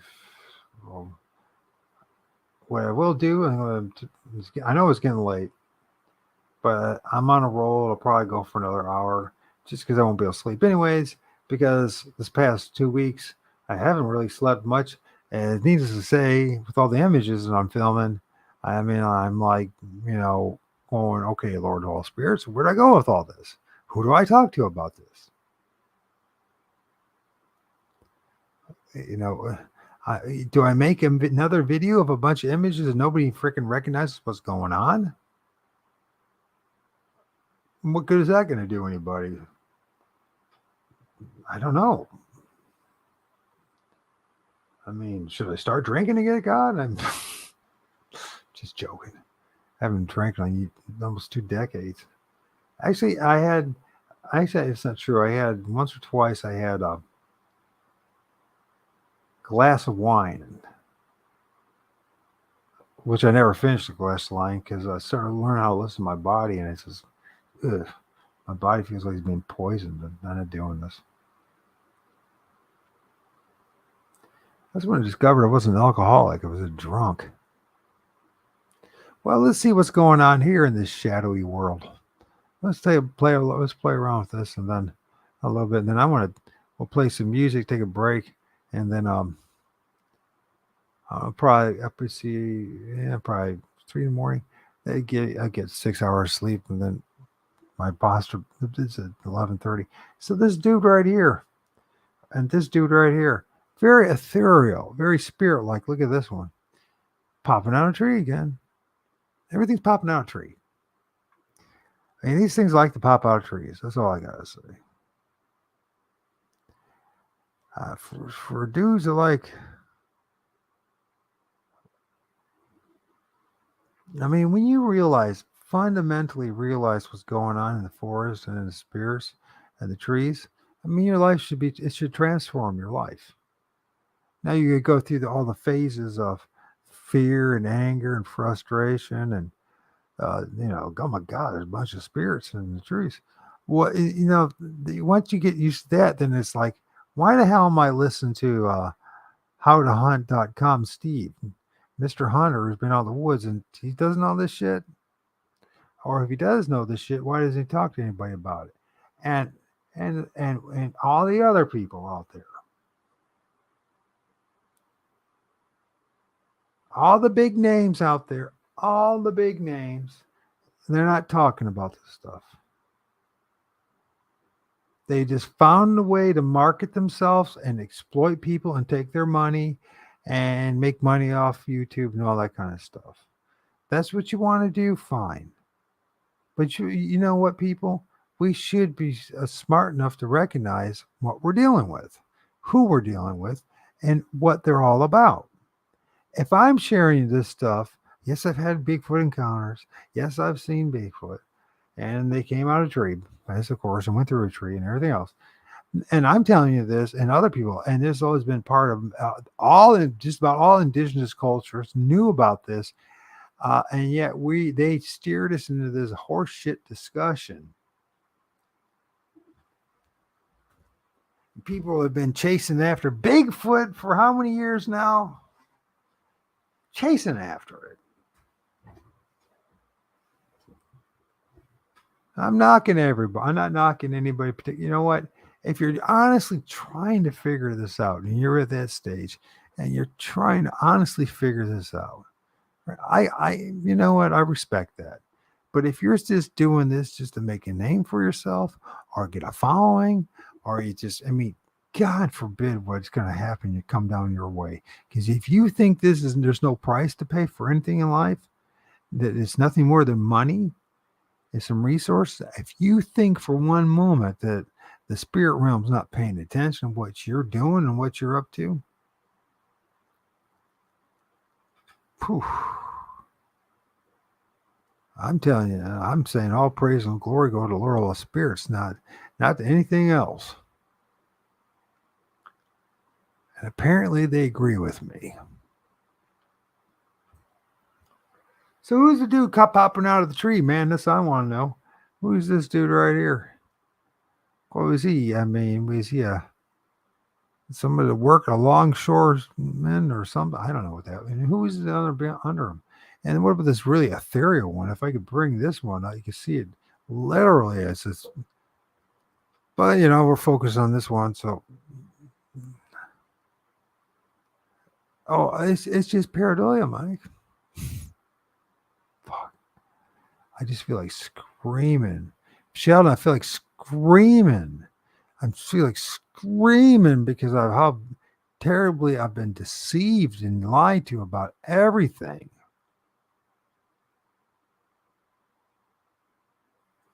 And how hard it is to find any information. But you know what? At the same token, I shouldn't be that way because I finally found the secret. I finally found the Rosetta Stone to understanding truth. It doesn't come from a book. It doesn't come from another human being. It comes from the Lord of all spirits. When I called upon the Lord of all spirits, guess what? I started seeing spirits and started feeling Bigfoot and started seeing all these things. Well, yeah, that's a magical recipe, I say.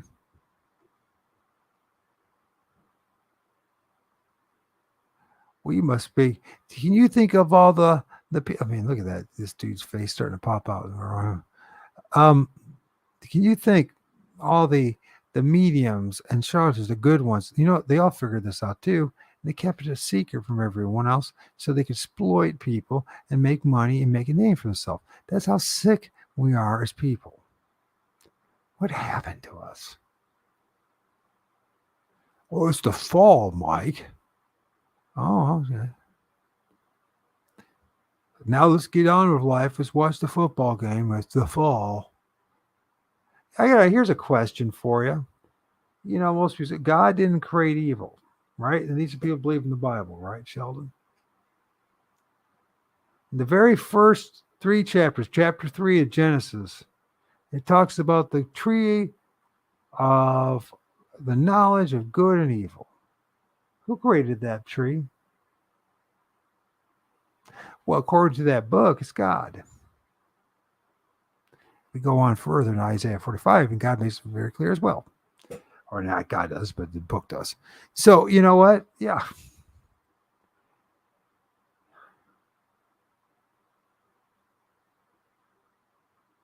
Yeah, I mean, you know what, Sheldon, though? It's better to and I'm slowly learning what that means to be an honest person or an honest man. The one thing is not to lie. And when you screw up, make your amends, telling yourself, swallow crow, and move on. And people are going to look at you all sorts of ways. And people are going to judge you for all sorts of reasons. And people are going to think they really do understand what's really going on. And I discovered something they don't. But remember, they don't. And I said people. That means I'm one of them. We don't understand what's going on. And we have been programmed to judge things wrong and to observe things wrong. And we say, oh, I'm a good judge of persons and the people, are you? Mm-hmm. Okay. Well, usually then he comes out when you really learned about, like, look at this guy's head. So you got this thing going on here, right? And then stacking up, and look at that, the eyes starting to really manifest right here. And I'm like, you know what? Well, that's probably why every salesman avoids me. They're a good judge of people, a person. They know they're not going to get $1 off of me. And you know damn well I'm going to ask. When you start asking questions, it's like, he's a troublemaker. He's asking questions. You better not let him ask questions. Because if you ask questions, then we might get exposed to the racket that we're running.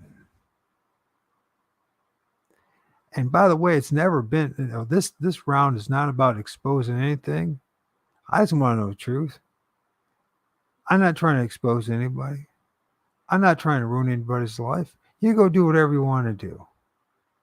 I just want to know the truth. I want to get out of this joint. I want to go back to Lord of all spirits. I want to be with him. And that's where I want to be. Because that's my hope is that there might be some honesty and truth there. Because honestly, I'm being redundant there, but if without honesty, there is nothing. This is all an illusion. It really is an illusion.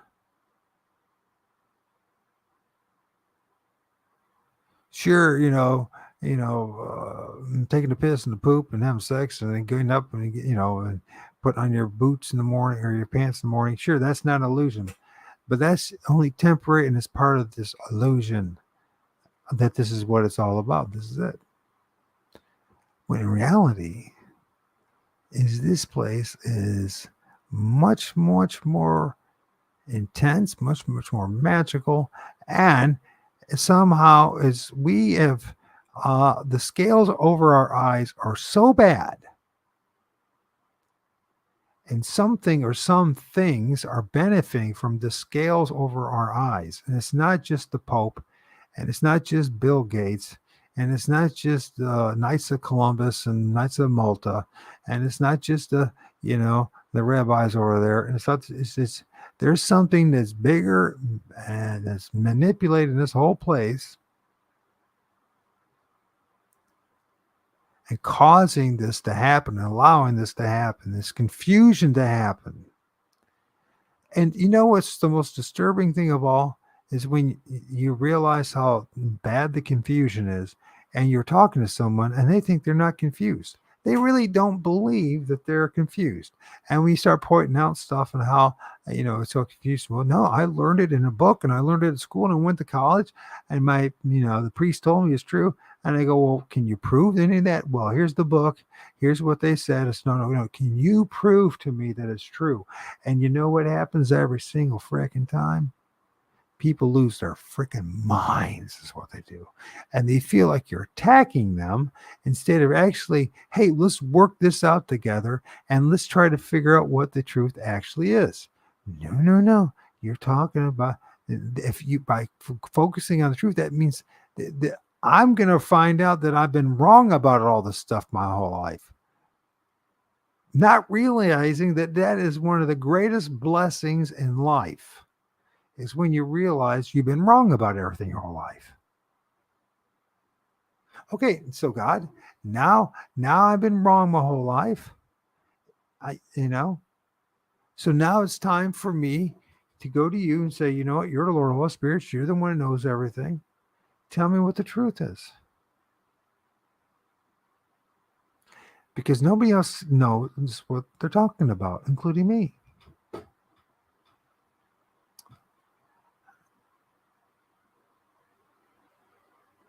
I mean, that's a pretty cool picture, Sheldon. I don't know about you, but if you can see it very well, and I haven't even, I'm working on it, but you can clearly see this fascinating entity.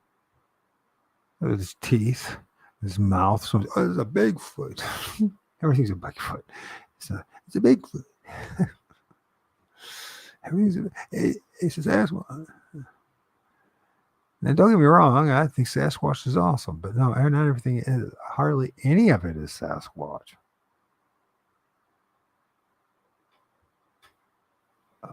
That's his long face sounds like Native American. This dude almost looks like he has horns. It's kind of cool looking, actually. That's a very interesting entity. And the thing with problems, once you realize you're dealing with multiple layers of spirits, it's not just pareidolia and all that you really got to work it out. Once you start working out a little bit of the contrast, the color and stuff, and you might have to do it a couple times.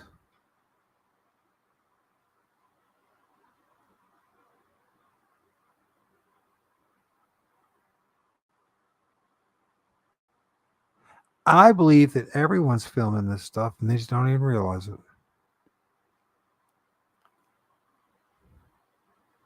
So this dude, is that Native American? He's got like a hat on his head. He started his to come.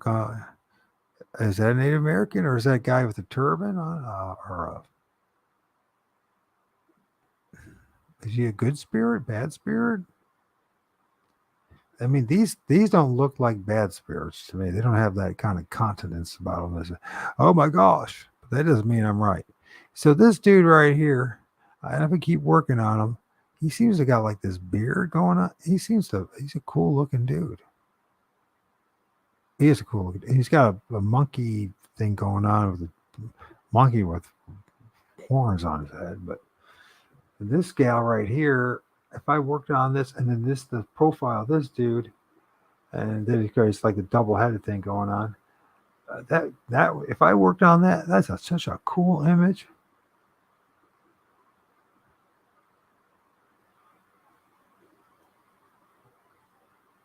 I'm loving it. Takes a while to get used to it. You know what I mean? You have to like, okay, and I act like I'm a lifelong of years of experience to do this. That's not true either. But from my 6 years, and in particular this past year, I'm losing it now. The spirit, I'm losing it. You get used to it. You say, you know what? This is part of the creation. I have to get used to it. This is part of the Lord of all spirits creation. I don't understand it. I wasn't taught it properly, or no one told me about it. I'm sure there's plenty of shamans and wise men and sages and monks out there know about this stuff, and witches and all that. They keep it to themselves. I think that's really selfish. I think it's incredibly selfish. Well, if they find out, they'd take it away from us. No, they already know that you know. They already know that you know. So you're not hiding anything from anybody.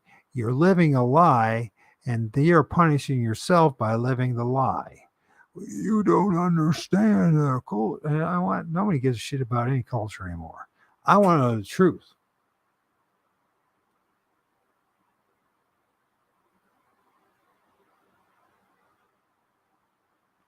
I see a troll type creature. I'm sure there is, man. Oh, you're talking about right here? There's this one right here. If that's the one you're talking about, for sure. There's a head popping up. There's like heads all popping up right here. But this, like right here, this manifestation, if I got that out, but that dude's badass. Although he has that monkey thing in front of his chin. And then this face right there, that feminine looking face, it's all sad as usual, all sad. Very sad entities, very sad beings. There's a reason for that. And why are they sad? Well, they're all in hell.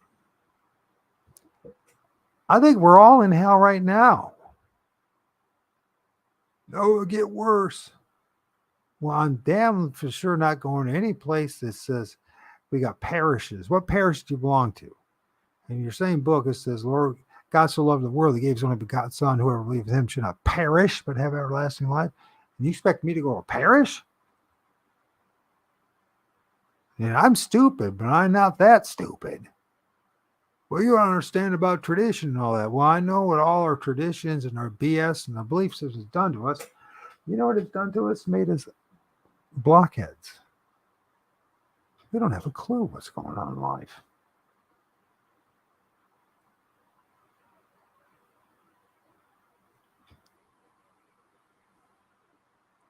So my suggestion to anybody, I'm sure no one's going to listen. Well, I shouldn't say that, but maybe one or two of you is going to listen.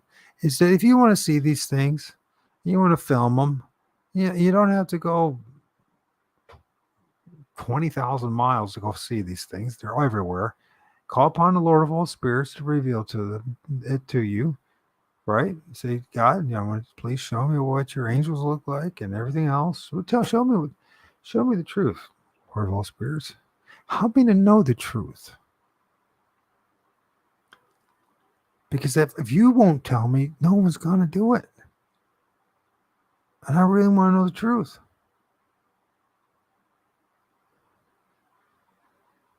And next thing you know, you're going to be feeling, I mean, some days there's nothing there, right? Some days there's a couple. But then one moment happens, and next thing you know, you're filming freaking aliens in trees.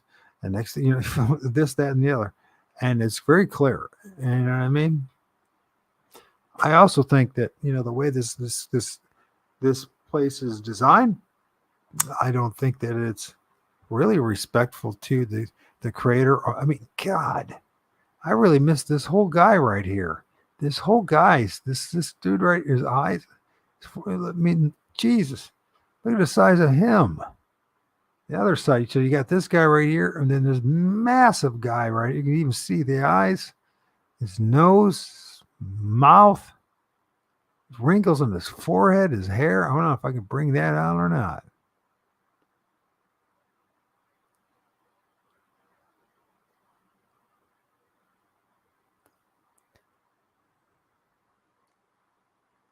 Might be the best I can in this round to do it. But I can clearly see that dude. He's like he must have been like a Viking soldier or something, a warrior or something. Who knows what the hell it was? I see. I do believe that a lot of these things are not really evil. I think what has happened is that what we're witnessing and seeing is this interaction between the what's going on between the upper world, the middle world, and the underworld. It also might also translate what goes up in the upper world as well, but I don't know. But they're all part of this. They're spirits, and they're stuck here in this soul reincarnation soul trap matrix. Now there might be some parallel universes going on too, but I think for the most part, I think we're all trapped here, one way or another. Maybe we could all work together to somehow escape. Maybe that's what happened in the past, and maybe the Overlord, they merged into the bad one we call Satan. The Yahweh, the bad one. The dragon. Maybe he doesn't he stops us. Not everybody, hopefully, but somehow stops us so that we can't go into the happy hunting grounds, the stars, the pleroma, past that to where greater places are. Maybe we're stuck here. People say, okay, we come here over and over again to learn lessons, and I don't believe any of that. Never did. And the reason why I don't believe in it is because if we learn lessons, and the lessons were meant to be, you know what? We would remember some of those lessons. And they say, "Oh no, you can't have that happen. You can't remember the lessons you learned in the past because it'd be over too much for, especially with all the lives and all that. It'd be overbearing, and it would affect your decision making. Wait, hold on, just affect my decision making. You mean possibly I can make the right decisions if I had the information? Oh." Yeah. So if I had the right information, I could possibly make the right decisions. Like as if something out there doesn't want me to make the right decisions. And they'll say, well, let's just, it's Satan, Yahweh, Satan, same thing, the adversary. All right. That's probably not even true, too, either, by the way. What I'm saying is, there's a good possibility that, look at that dude. He's got like a hat on his head, and he's got a little nose and his little beard and stuff. He's like an elf or something. And then there's a lady. So it's a head on top of a head, on top of a head. And then you got this dude right here. There's like some Arabian prince or some kind of, the thing is about Native American culture is we know just a sliver of it. They did such a systematic job of erasing so much of it that, they left us with everyone's walking around with Indian feathers in their head. Which I don't believe for a moment everyone was walking around with Indian feathers in their head. I don't. Some people might have been. Some people might have been. Hey, what's up, man? Yeah, if you're still here, man, just one of my images, one of the trees, the spirits in it. I believe that. But I was uh, terrified the other night. Laughed a lot, never ran. I never run, but I considered it. You know, it depends. You to read the circumstances. You know what I mean? I don't think it's a smart idea to mess with these forest spirits and tree spirits. I think it should just have you show a lot of respect to what's going on around you. But like I said, man, if you stay close to Lord of all spirits, they can't touch it. They're not allowed to touch it. That's not the same thing as going to church on Sunday and what's going on in that church. I'm talking about talking to the Lord of all spirits. That's not a religious thing, and it doesn't. I don't get rats after you believe in it. You don't. You try that for a while, and you're going to find out real fast that there really is a Lord of all spirits, and there's a whole bunch of spirits out there, all around us, and that most of what we're dealing with in the woods are us, our ancestors, humans, human spirits, and on top of that, when we say human spirits, we have no idea what that means. So I'm get very strong impression that you might, when you pass on, that you might look like a Sasquatch, or this dude, or an ogre, or a troll, or but with these names that we give them, right? In other words, you don't look like you look here. They'll say, well, you're just a ball of light. And I think that's true as well. But there's certain times when the conditions are right, when there's enough energy that you can manifest and look like several different things, 100 different things. In fact, I'm pretty confident the orbs that when you see the multiple heads are in the orbs, it's almost like it's a window, a memory of all the people you've interacted with, you talked with, your family members, other things, and I think that's all incorporated. In other words, we it's too complicated for any of us, and I mean any of us, to describe with human the vocabulary and our own understanding. It's way beyond our understanding. And just like that, Sheldon, the true seekers stayed. And the other ones, they shall go. And we just have to keep on telling the truth, Sheldon. It's a job.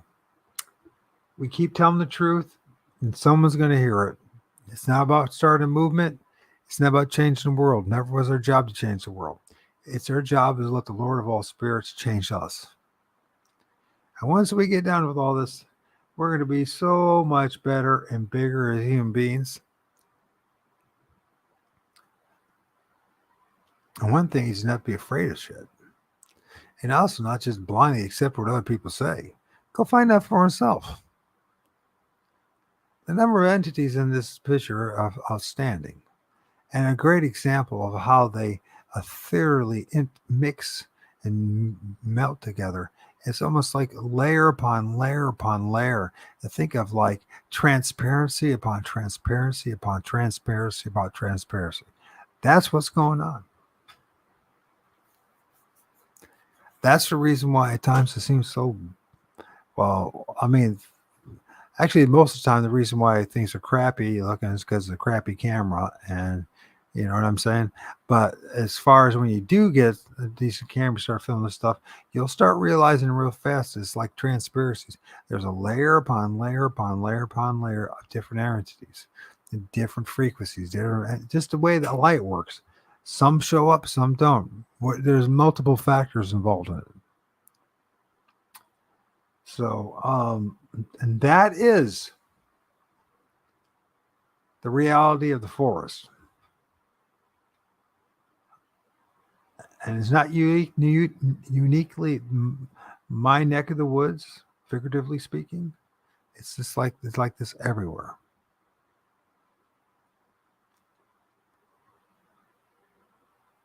Yeah, it's really a cool picture.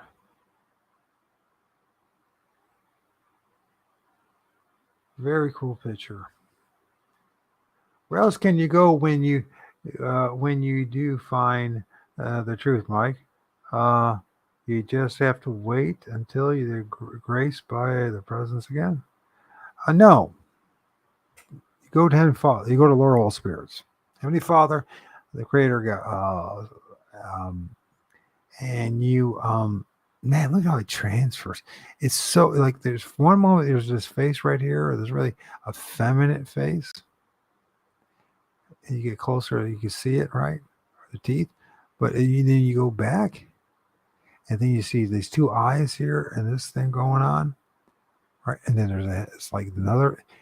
I'm telling you, it's like a transparency. It's like one sheet of transparency, another. It creates this amazing tapestry of multiple beings.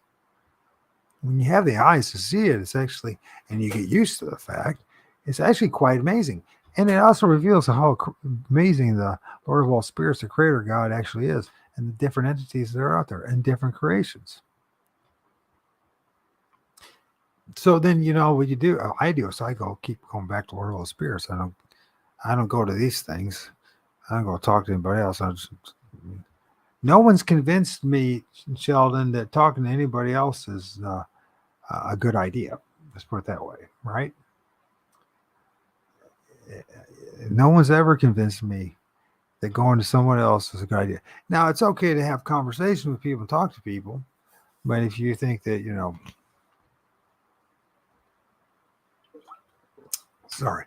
think that I have all the answers or somebody else has all the answers, well, you're just asking for trouble again, right? We're all asking for trouble. It's just like,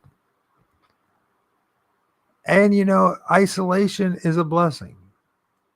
If you're a pursuit of the Lord of all spirits and you pursue the truth, isolation is a blessing. Being alone with the gods is a blessing. In order to think about these things, to see these things, to contemplate about these things. Some people want it, most people don't. I don't know why anybody wouldn't want it, especially if it's the opportunity to get the hell out of this joint. That's what I'm thinking. Get back to something better or go to the next. Who knows? Maybe it's the next phase or next. Who knows? We've been memories erased and swiped, or memories have been erased from us. So how the hell do we know what the next thing is going to be? And if it is pareidolia, it's pretty damn cool pareidolia. That's what I say. So, anyways, with that, we'll look at. I don't know if I might play some music. I play some music, and I'll decide whether I want to come back or not and do this. This is just so cool. I think that entity right there, he is so cool. This long black hair drooping down in Native. Clearly, I would assume he's a Native American. Beautiful long black hair. The spirit of a Native American. And then, of course, we got this thing going on here, which is we'll maybe talk about later someday. But and then the other guy is this right here, right? This guy right here with his long kind of hair. You can see his red eyes. He's got this, the ghostly Skeletor face, something straight out of Lord of the Rings or something. And his long hair. Of course, there are multiple entities. There's another entity right in here. But this dude's badass. And he really is badass. Can you see him? And then on the other side, you got the Bigfoot that I filmed. And then all this together. And I'm just like, yeah, spirit realm is real. And so is Lord of all spirits. It's either that or, it's nothing but trickster spirits, period. So with that, I don't know. I think I'm thinking about playing that song again because it's badass. And I just feel like it's one of those nights to be a badass. This is, once again, Wizard Tattoo Band.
Session.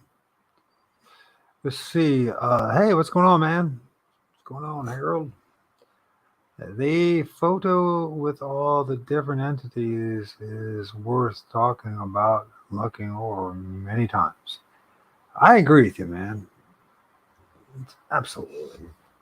It says a lot about our reality. It says a lot about what's really out there, and it's not something to be afraid of. It's to understand it. I mean, it's the Creator's creation.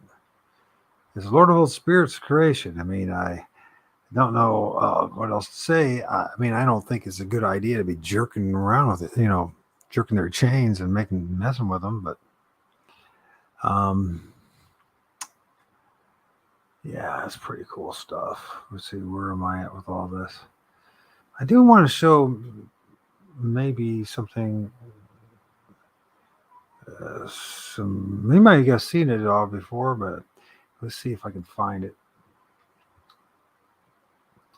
before we close. And this is a good example of how, quote unquote, cloaking, which I do not agree with, but call it what you want. I think they're just coming from one manifestation to another. If I can find it.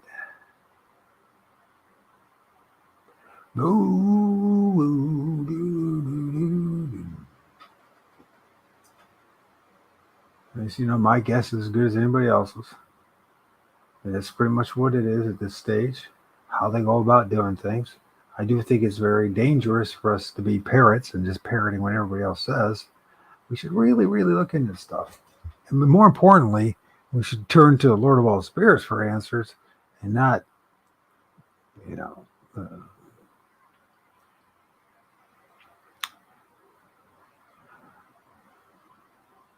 I mean, I don't have all the answers, and I certainly don't know anybody else that does. Um, no human being, that is. We are about as clueless as they come. I'm trying to think of which one I wanted to show. Maybe we stay continuity, stay stuck in the spot, and just go back to once again the supposed Wendigo that or I don't know if it's a Wendigo or not. To be honest with you. So, anyways, this is I think that it was the same day that I filmed the massive looking, what looks like massive paw structured paw with a very big claws. See if we get this. What the hell is that? I need to manifest that. So, anyways, I need to. When I say manifest, I mean to um, blah, blah, blah, work on it. So, anyways, this is this guy. Um, what the hell is that entity right there? Anyways, that is very interesting looking entity. When we think about it, what the hell is that guy right there? He's got a turban on his head. Yeah. So this guy, let's go once again. So Mr. Wendigo, there's him peeping around his eye. You see a shine on his forehead, his nose, and all that. His deer-like antlers are all crazy like a Wendigo's.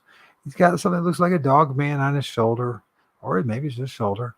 He has this feeling he's got a Bigfoot head on, manifesting on top of his hand, but his hand's got massive paws, and you see there's a claw here and a claw here and a claw here, claw here. Yeah, maybe 6 fingers, maybe 7. I have no idea how many fingers he actually has. But it's a very cool image that I filmed the very same day in the very same spot in the very same location, which the Lord of all spirits led me to reveal this stuff to me. And I'm not just making it up.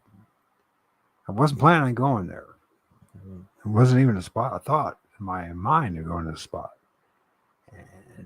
And this will be a most memorable day of my life. The 7th of April, I'm going to talk about for quite a bit, only because I don't know where you go from here. I honestly don't know where you go from here.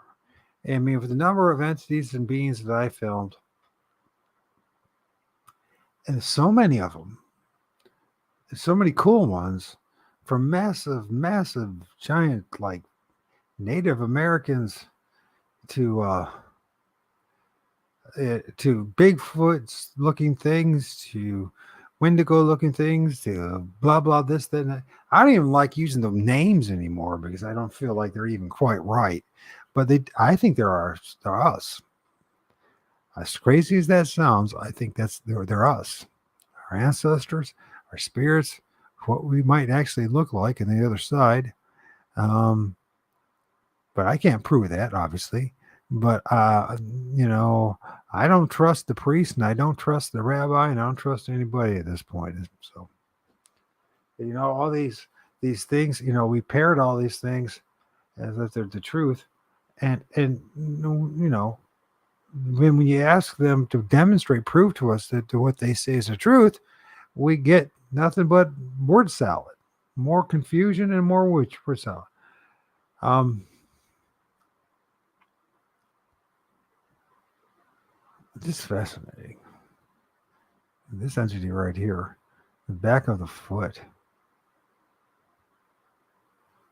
I mean, it's like, you know, as somebody who does research, is out in the field. This is what it's all about. This is all. When you see this dude manifest with this long jet black hair, and you know what I mean, this long black hair rolling down, and you see the side of the hair, you know, going down here, and he's got his eye right there, and it almost looks like an eye patch. You know, his beard. He got a beard? I mean, he's like. I mean, you don't get anything cooler than that. I mean, that'd be. I mean, there's a lot of weird things in the woods. That's for sure, spirits wise, you know. But I mean, that's pretty cool. Then there's this entity right here altogether, or entities, depending on how you look at it. It- what is the one I wanted to actually see? Oh yeah, this dude right here. Let's check out this dude right here, and then we'll close it tonight. So we got this guy right here. He's got like, if I tweak this, he's got actually red eyes. This is his chin right here, right? This is where his head is. He's got an eye right here, stuff going on. He's got kind of a hair thing on it. But this is made up of other entities too, by the way. So this dude right here, he's the most interesting of fellas. Here's an eye right here and an eye right here. He's got like wrinkles in his forehead, the top of his head.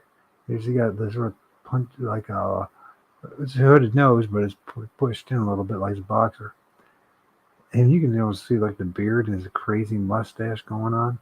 So he's chewing on a freaking branch or something. But if you look at him, you look real careful at him. Look at him, there and right there.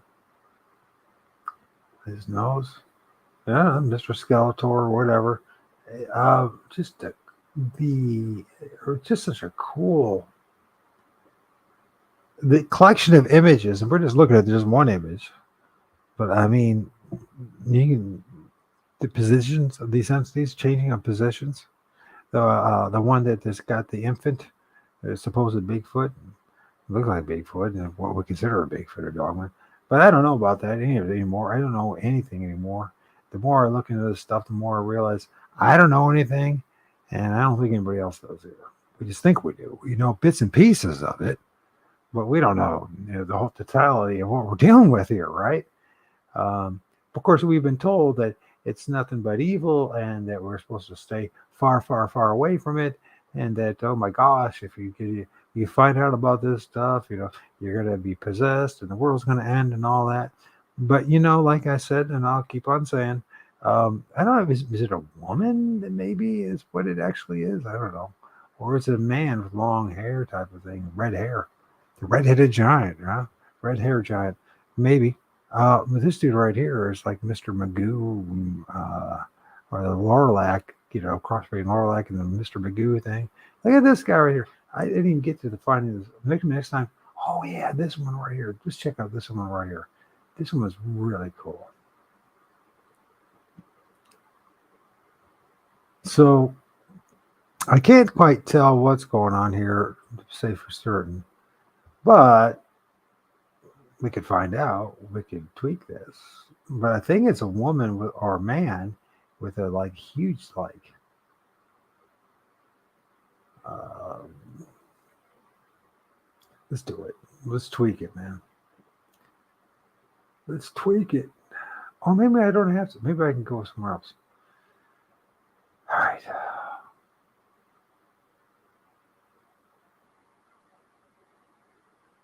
I get all these. Uh, get out some of this. Some of these images you already seen. Let's go. Maybe I think I already made snipped that section, so I should be able to just go find it. And the reason why I want to do that is because I want to look at that entity, that being, that human spirit or some sort. I know it's. How dare you? How can you say such a thing, Mike? Is this it? Okay. Let's tweak this one. Well, the one guy that called me a tweaker, I guess in a way I am. I'm tweaking videos, right? My images accuse me of being a tweaker. I don't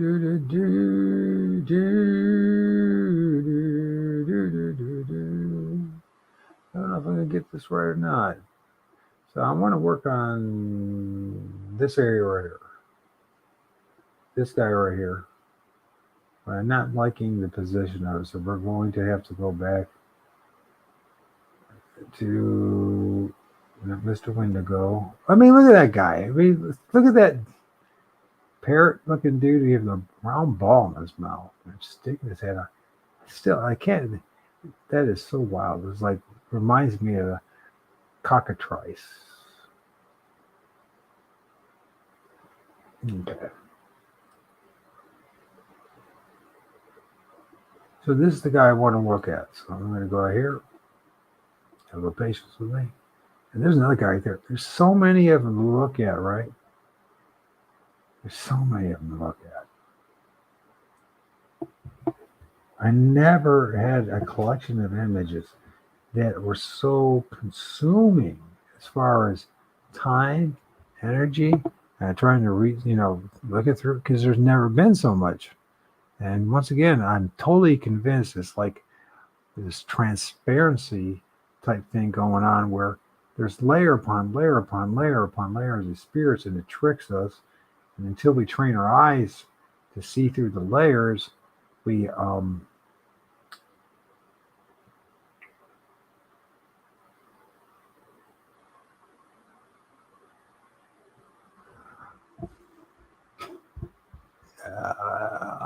you know what I mean? It's like, what am I looking at, So this is the dude I want to look at. I know there's more, but I want to look at him. And I think when we bring him out, I think we're going to have something pretty cool to look at.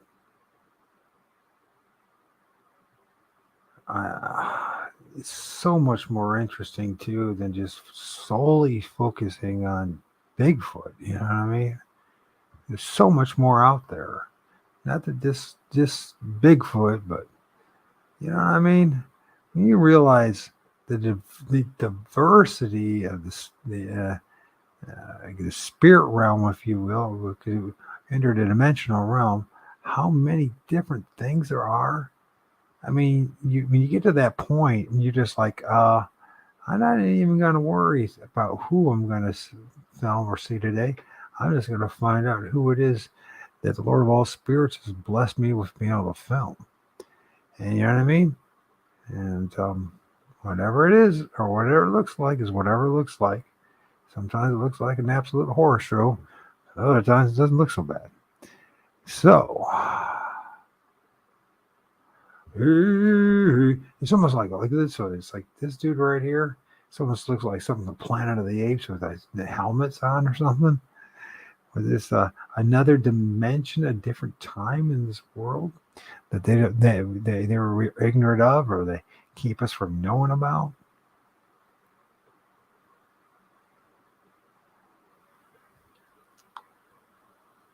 And like I said, I investigate, I explore, I learn, but I don't like, oh, I need to be your best friend type of thing. You know what I mean? I think I honestly think that there's some negative things that happen to them if we get too close to them. Like I said in the beginning of the show, watching what's going on with MT Paranormal, those entities, and saying, please, step back or step away. I think it's our own energy does affect them frequency wise, and it keeps them from having any kind of like manifestation type thing or have an experience that they want to have. And if you just, so they ask you to step away. That's probably the reason why. I mean, obviously you're not going to be able to hunt these things, shoot these things, nor should you. Unless they're doing any harm to us, I don't know why we should even bother them. So, anyways, this is the person I'm trying to get at. You can see one eye right here, one eye right here. There's a nose right here. There's a mouth. Now, there's got something going on here. Now, it could be another entity because they all love to stack up. It could be entity plus. It could be something else. I'm thinking that it's got some kind of turban or some kind of head wrap or some kind of that kind of thing going on. So, you must say it's Bigfoot. Well, it's 6 one way, half a dozen the other. No one knows. No one knows for sure what we're actually dealing with here fully. It's slowly being revealed. I mean, I think the biggest part is getting to the point of really accepting it. You know what I mean? And not, it's like accepting it, but not turning it into another religion or trying to exploit the things or try to get something out of them or try to say, oh, if you believe what I believe, if you believe what I believe, then you know what I mean? It's like, yeah, I know I'm kind of going all over the place, but it's really cool when you look at it and I'm not using anything fancy. It should be a standard in anybody's computer where I'm using. So, and I'm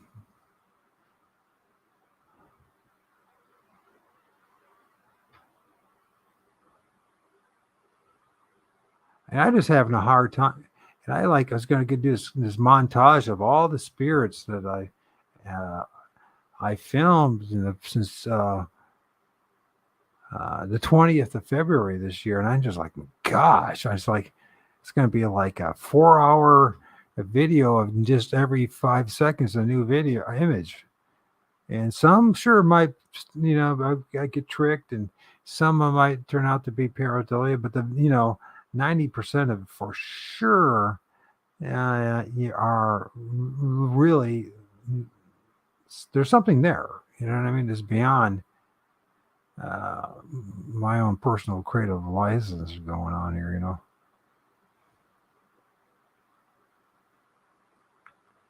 So I don't know, but this start right here, some say, oh, it's a cone head. No, I don't think that's a cone head. Now there's another entity and stacked up on it, or it's actually got some kind of huge head bonnet, some kind of, we don't know what people were wearing back then in the fashions. God knows what they were wearing. You know what I mean? We weren't there, and they didn't educate us properly. Most of us never even bothered to look into this stuff in the first place, right? So we really don't know exactly what their fashion was, what they looked like, their mannerisms, their dressing. You know what I mean? What were their priorities back then? You know what I mean? What did they value? How many times has this place had a race set? Whether it's North America or it's some other place. How many race sets has there been? How many changeovers? How many resets? You know what I mean? How many different, you know what I mean? The creator, the Lord of all spirits, does he every few thousand years, 10,000 years, 12,000 years, decide, you know what? What I want to do is this time around, I want the human beings to be 12 feet tall, super thin, and have a cone head and stuff like that. You know what I mean? We don't really know. We really don't. We're just shooting in the dark as usual, shooting from the hip, saying they got it all figured out. I'm like nobody's got it all figured out, especially as human beings. We seem to be the most clueless of any generation ever. Did I do this one already? Yeah, I think I did. I tried this clarity thing.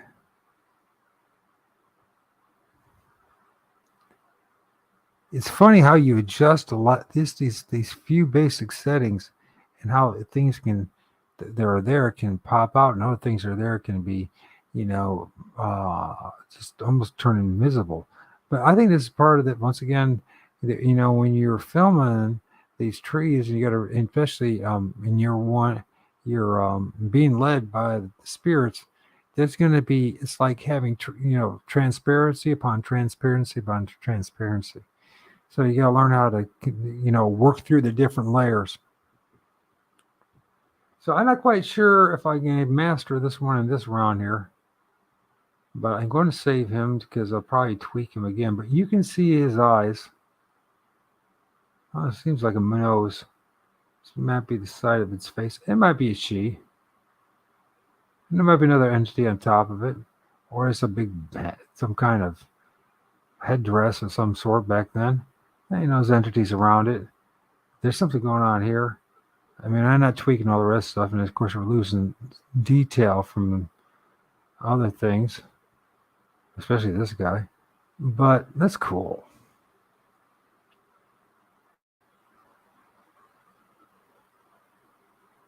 And just like that, it almost seems like it's not there until you zoom in, or because this one dominates it, and then there's this one. But when you zoom in a little bit, you can see what's going on there. And so, what is it? Well, why not? Why not? Why can't it be us?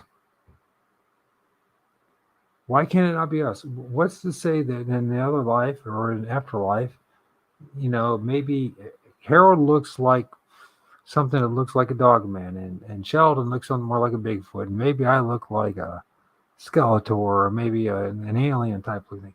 Nobody knows. You know what I mean? We really don't know. You can't trust the imagery that we got from the Vatican and from pretty much Christianity and other religions, because they just take those things. Those religions are used to control us. So,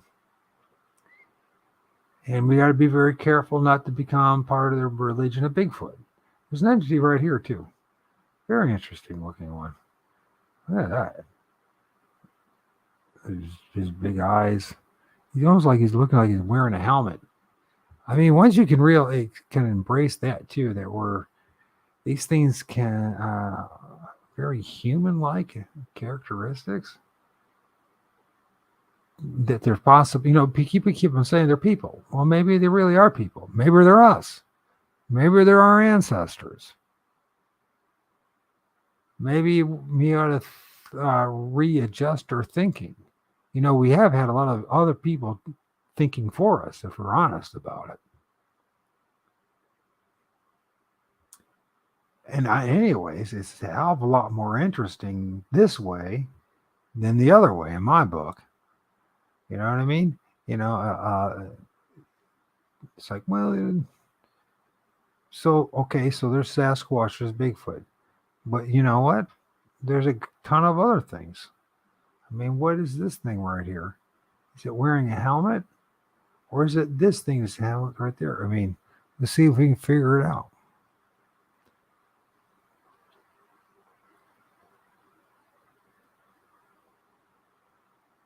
I mean, this one, if this is the entity, it's wild looking, man. I always can see it's shiny. It's shiny, man.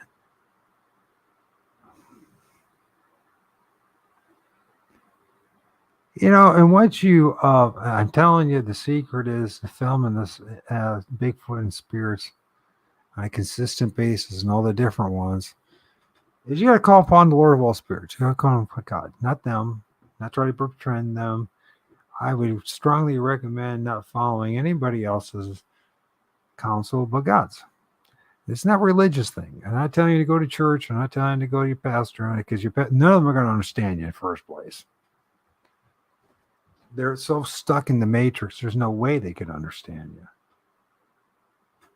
If they were one of us, they would soon walk away from it. So we got this really interesting thing going on here, right? Is this like a male or a female? Is this a female?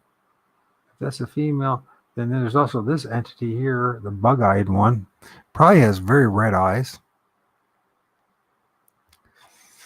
And so, we if you can embrace this, so you see these people that have, their field investigations and having their experiences, you don't have to worry, is it a Bigfoot? Is it a monster? Is it a ghost? There's a million options. And honestly, I don't think they really want to they can't afford to interact with us. I think our own personal toward the field that we create, the energy that comes out of us is more negative to us than we realize. They're more negative to them than we realize. That's why they keep asking, please to keep your distance, stay away. They want to interact. They're interested, but they don't want to get people to get too close. And it's because they're afraid they're going to have to jump into you, or it's because something more simplistic and more pragmatic or practical, that it has something to do with energy. And, for them to have the experience that they want to have, maybe it's touching your electronic devices, or it's something else in that nature. You know what I mean? As long as it's not doing any harm to you, what does it matter? And it's not like,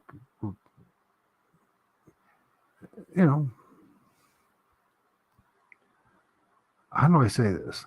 You always constantly got to check yourself, constantly question, where am I getting the information? Why do I believe what I believe? Is there any way to verify anything that I've heard or that I believe in? If I can't verify anything that I believe in, you still can certainly have that belief system, but you got to be honest, it's a belief system. You can't just say it's the truth or absolute truth because somebody else barfed it out before you. And I'm speaking to myself too. There's 3 fingers being pointed at me, right? So I'm speaking generally to all of us, right? Common sense wise. But I think it needs to be talked about over and over again. I think that we need to do a little more of our own personal soul searching when it comes to all this stuff, and be real careful about anything that's on the internet or what people say to be true, or you hear 1,000 voices allegedly, but you can't prove that those, like, you have these shows and they read people's like testimonies or their emails, and they claim that it's an email from somebody, and you're just like, did you see the email? I didn't. Did anybody see the email? Nobody. So now we're back to this whole damn thing again. I got to trust this person and what he said. I got to trust this person that he said he's reading somebody else's email to send to him because they needed to share their experience and get it off their chest. This is like a religion, man. It's just exactly what happens in religion. And it's so dangerous.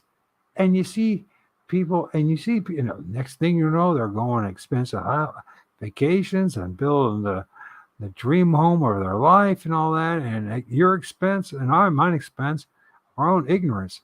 And people say, well, I didn't pay anything. Listen, if you spent time listening to this stuff, and you didn't come away learning anything new at all, you might want to check in while you're doing it. And on top of it, you know what? You do pay money. Believe it or not, it's called time.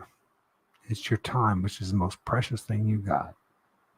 And you're spending an hour listening to some dude that's reading other people's scary stories, and you're no closer to reality, no closer to understanding what's really going on. If you're being honest about it, you got to ask yourself, what am I doing? I'm not even knocking the guy. Guy's doing what he's doing, right? A lot of guys do it. If you want to do what you want to do. I'm just saying, if you're someone like me who wants to know more, who wants to really understand what's going on, I am, but this is even the beginning steps because, quite frankly, how many shows are even doing this? How many internet shows are like some dude going on and like say, hey, look at the image, I'm gonna tweak them, show what comes up, and show what I find. How many are even doing it? How many are even talking about their own, I get, how do I say this? I'm not here to entertain you. If it is a little bit entertaining, that's cool, but I highly doubt that I'm that entertaining.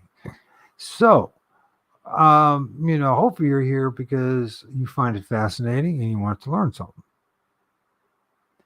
right? Um, and not just, waste your precious time. So there is something going on here. It's almost like a woman has like a helmet or shiny blonde hair. I doubt. And then there's this thing right here with his big bulky and his big dark eyes. But this dude's very interesting. Now I could probably keep working out, and eventually I get the eyes to even pop out. And that is exactly what goes on, folks. Now, if you want, and maybe Harold, if you're still here, tomorrow we'll talk about this strategies, how to do things, how to bring out images. You know what I mean? It's our job to figure life out as we age. Yes, it is. Yes, it's more. It's absolutely. It's a job and a curse and a responsibility all wrapped up in one.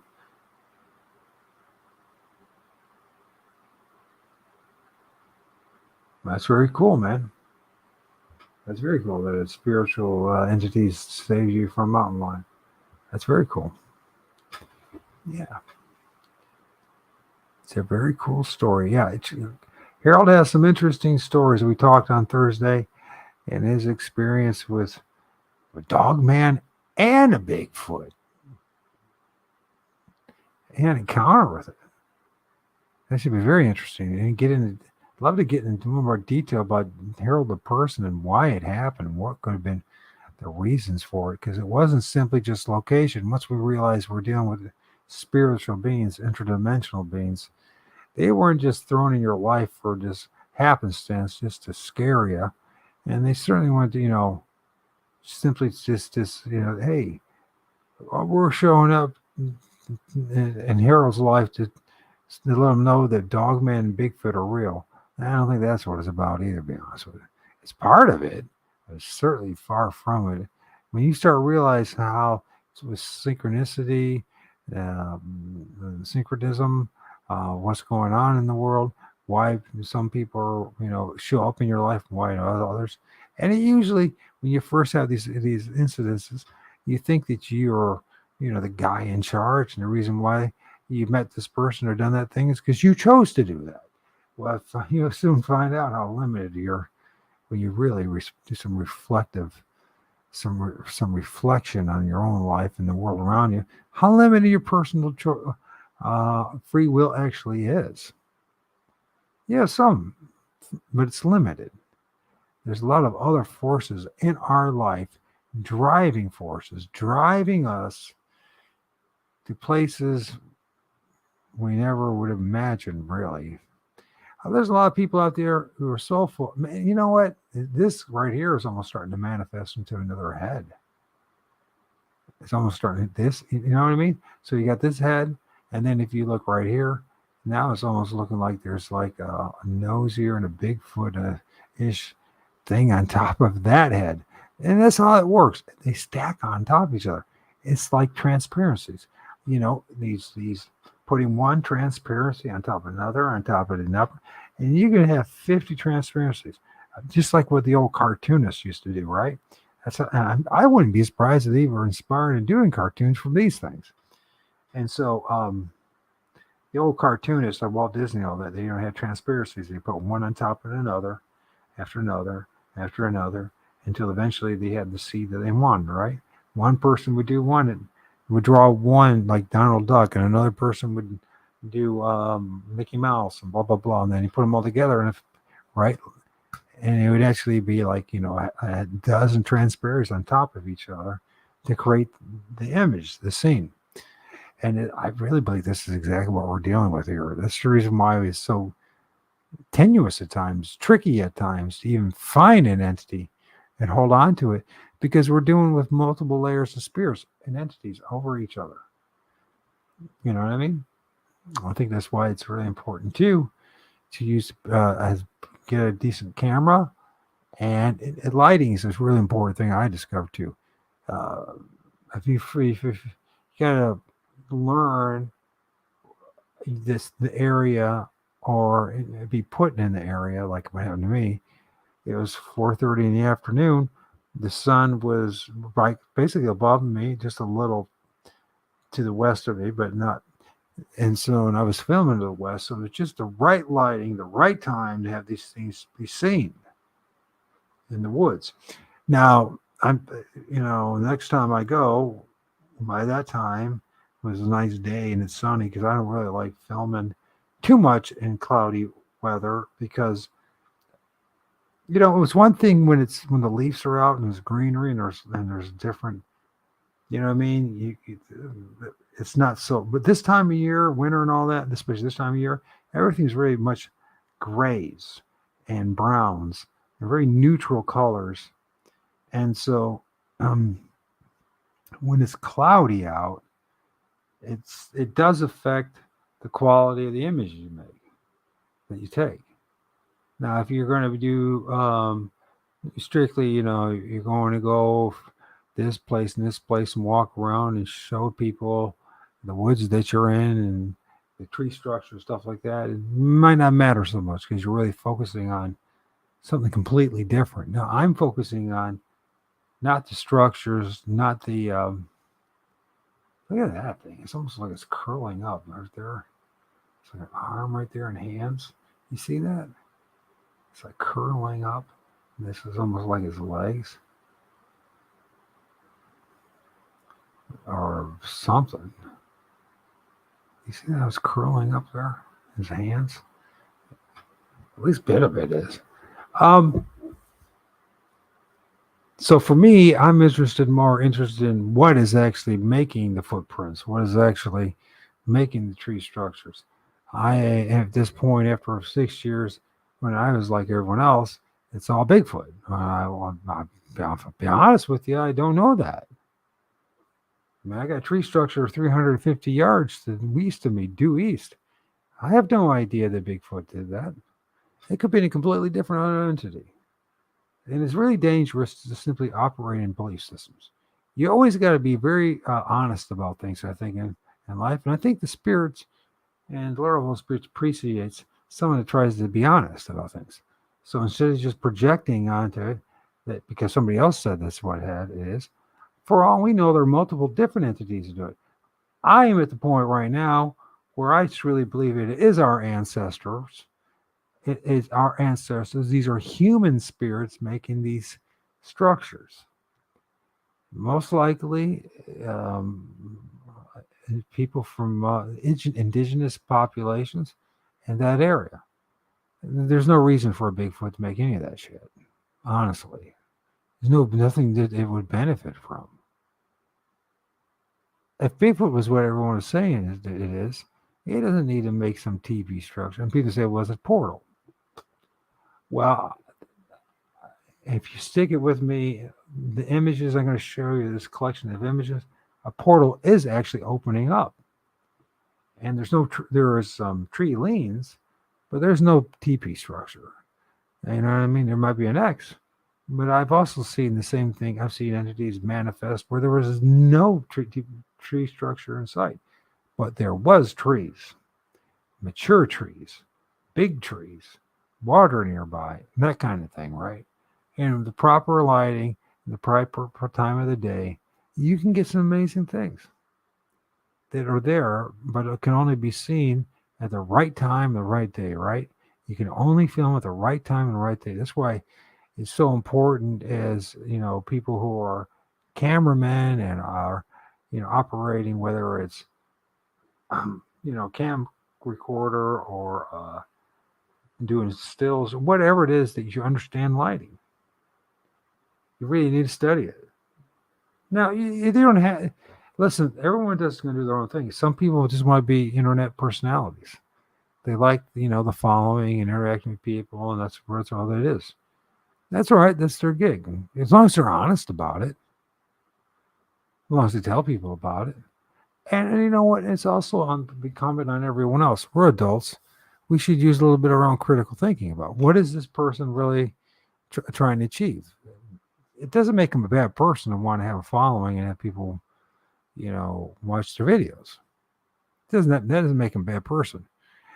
The fact of the matter is, we as individuals have to make the decision why we're watching what we're watching, right?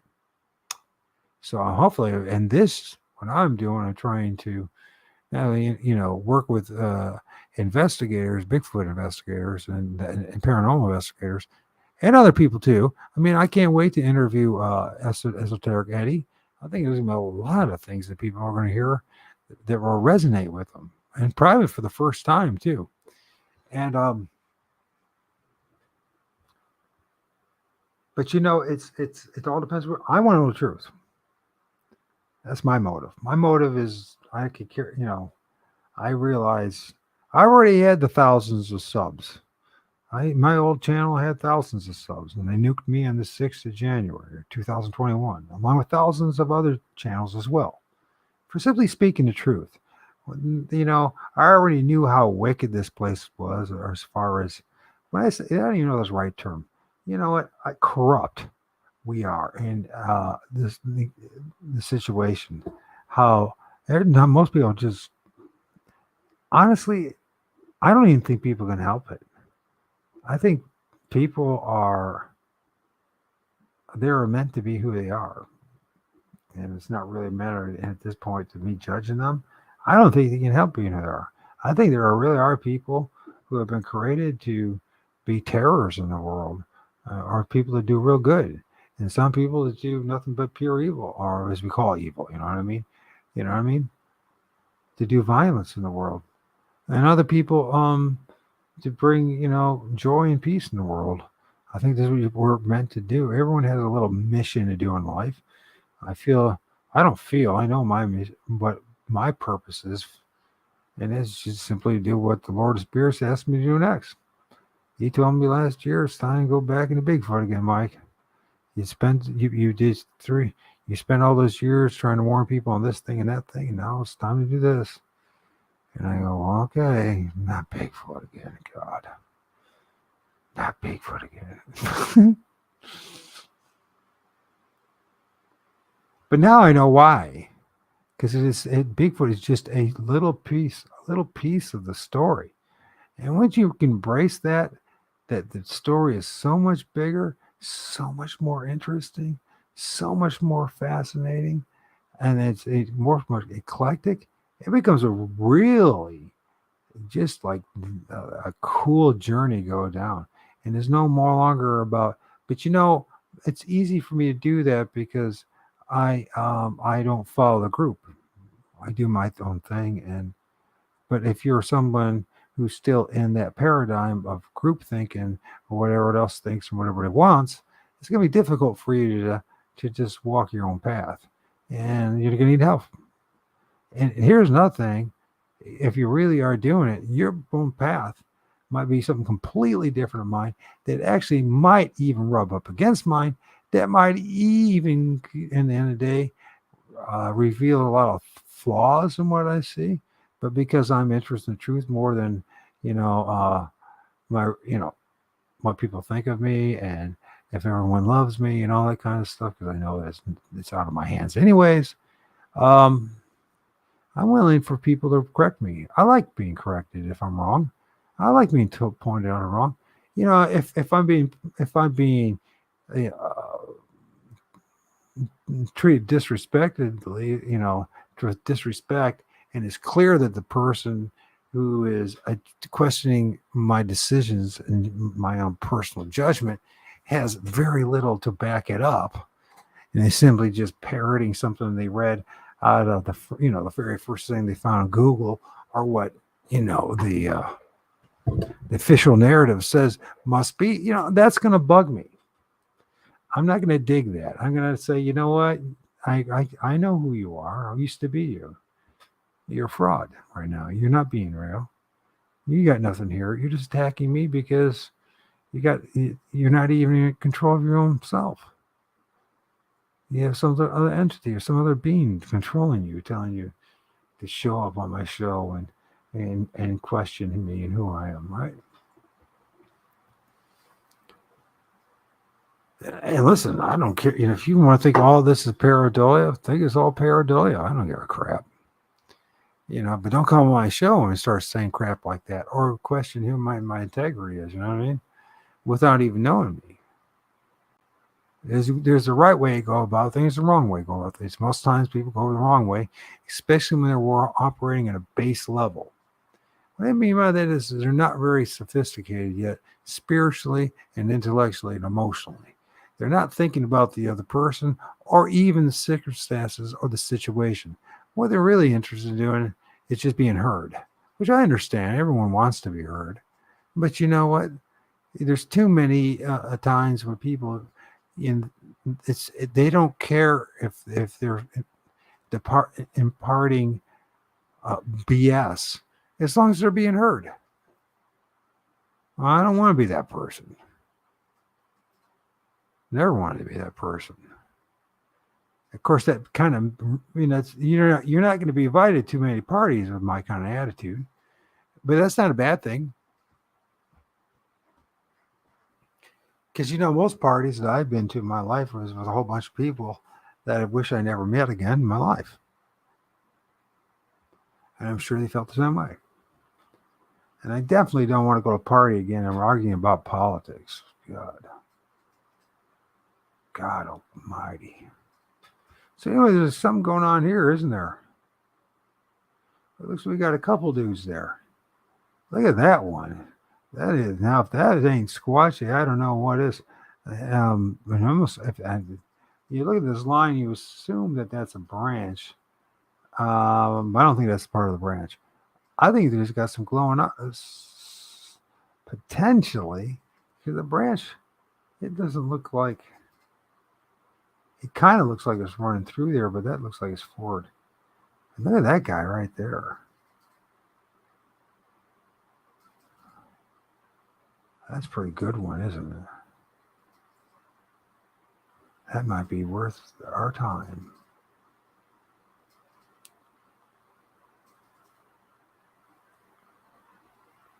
Look at that one. Boy, look at that one. Not the best of them, by far, but it's really interesting to see who that is or what that is or how many that is. Because it looks like we got an eyebrow right here and bulge. Is this his head? And that's his eye right there? Then what's that? Of course, these are spirits, so the branch could go right through it anyways. Or interdimensional beings. Ultra-dimensional beings, maybe. We're doing one. What the hell? I'm staying up late. I gotta get a doctor's appointment. And then I want to do laundry. Shoot, I don't want to do laundry. Oh boy, I don't have to do it until tomorrow. It sucks when you're your own man, your own person, and you live in the daddy place. You know what I mean? You got to go to laundry, man. I have no fun in the laundry, man. I do tend to bring a book, or what I try to do is see, can I combine my errands together so that when I'm at the laundromat, I can go leave for like a short period during when it's being washed, and then a longer period when it's being dried. So I don't have to be around it. And the thing I don't like about laundromat is the television. Can't stand television. Haven't watched television in 11 years. Drives me absolutely batshit crazy, the insanity. And I notice like the frequencies, the audio, how it really affects me. And it's not, just the way, it's just blatant mind control. Puts you in, it makes you a zombie. And I'm like, God, I just can't stand it. That's why I don't like going to doctors. Although my doctor, my neurologist, he's good. And my other doctor, my new one, I think it's questionable. But you might want to get a new one again.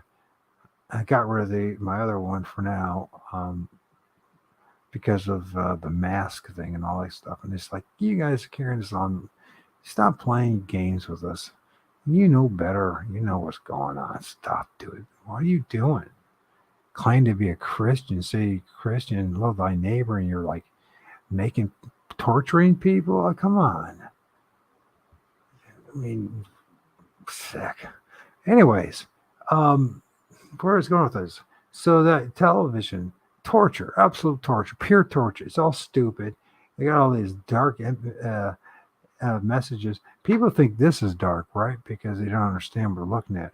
And they're looking at it and they think it's nothing but demons. But I'm telling you something. There's a reason why Anton LaVey, the creator of the Satanic Church, there back in 1966 of all years, and this in San Francisco, he said specifically to in an interview, he said, "I don't even let my sons or my children watch television." And they asked, "Why is that?" He says, "It's Satan's altar." He said he would never in a million. This is the guy who worships Satan, saying it was Satan's altar. That I give you some something to think about.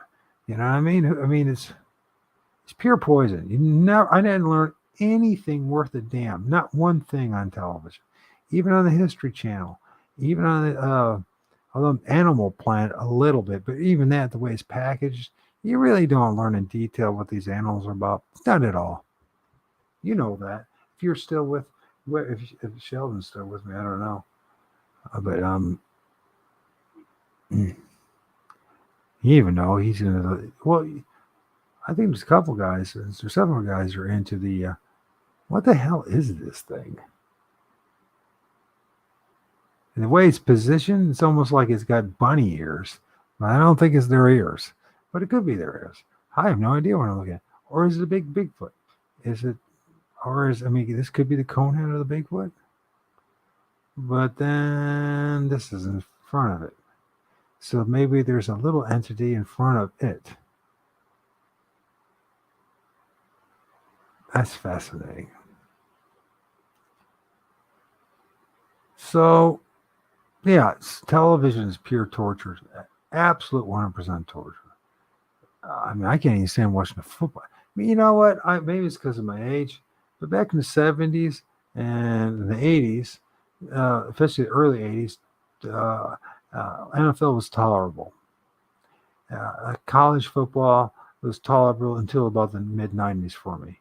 But the more commercials and the way, the camera and those runs, those wires that are on, and just how they just turn it into nothing but theater, and they blatantly admit it now over and over again in public, in court of law, that they do rig the games. And they have a legal right to do that because they say, first and foremost, they're entertainment. And because they're entertainment, they can rig the games. And that's what they do.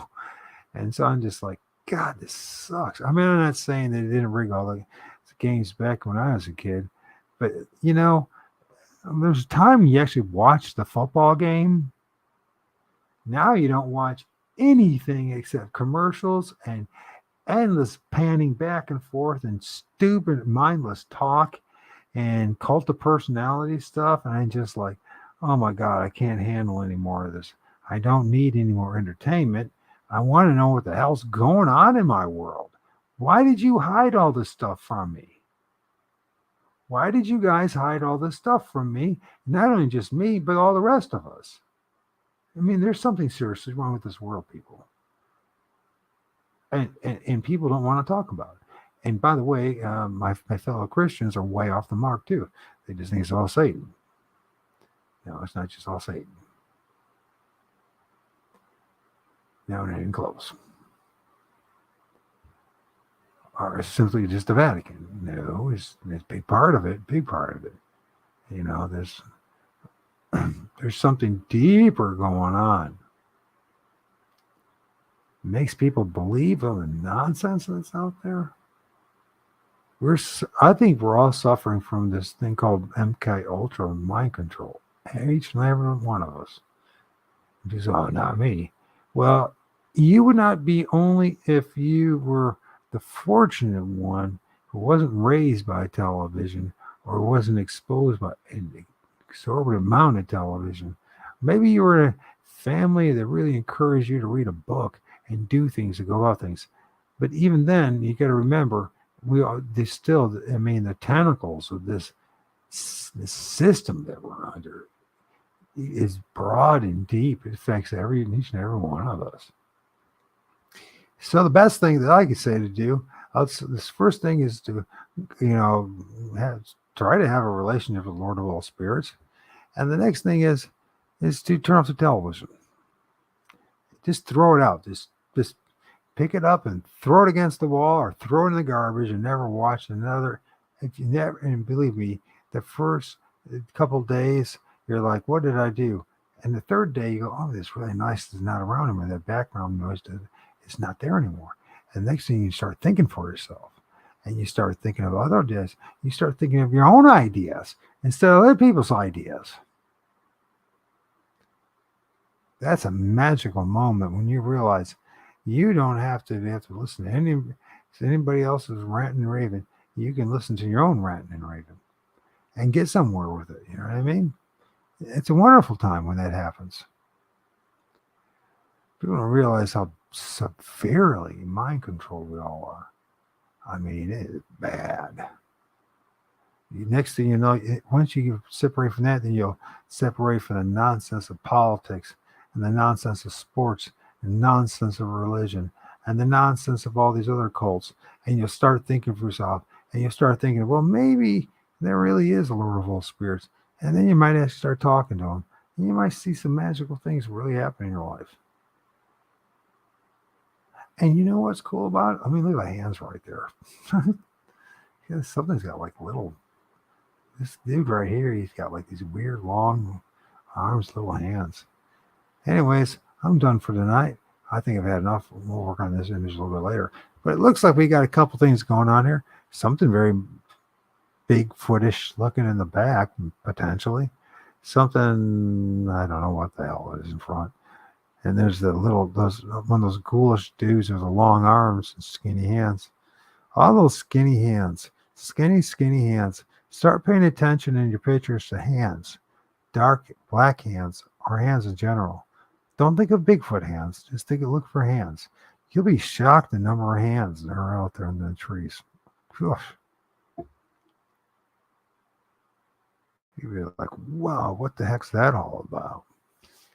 So with that,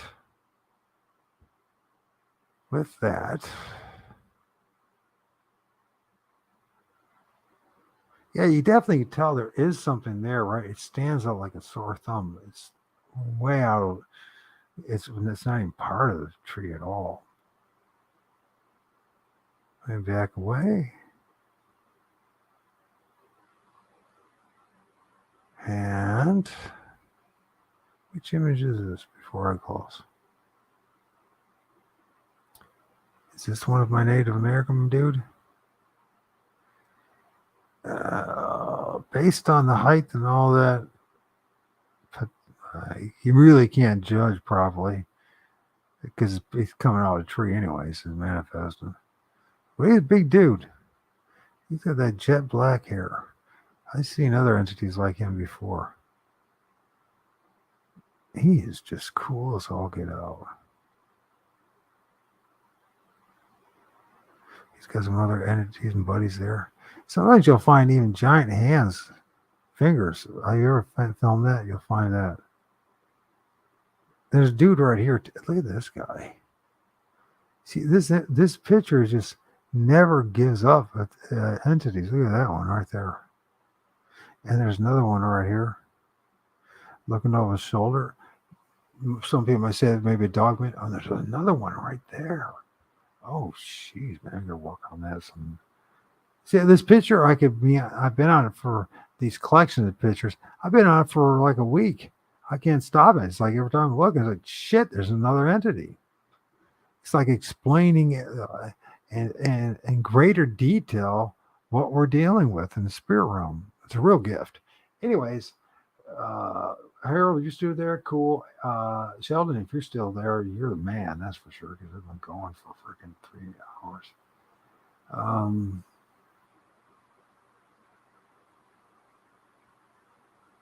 and the other folks, if you're there, hey, thanks. Anybody else stop by? Take seriously some of the things I said. Got any questions? Let me know. If you want to talk, let me know. And this journey can be a lot more interesting. Let it.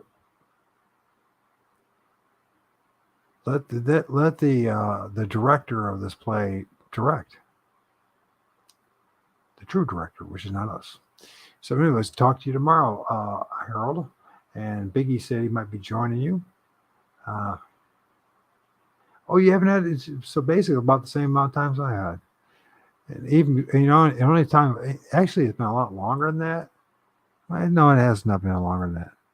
There's been, I think, the longest has been for me, sounds 11 and a half. It's been 11 years.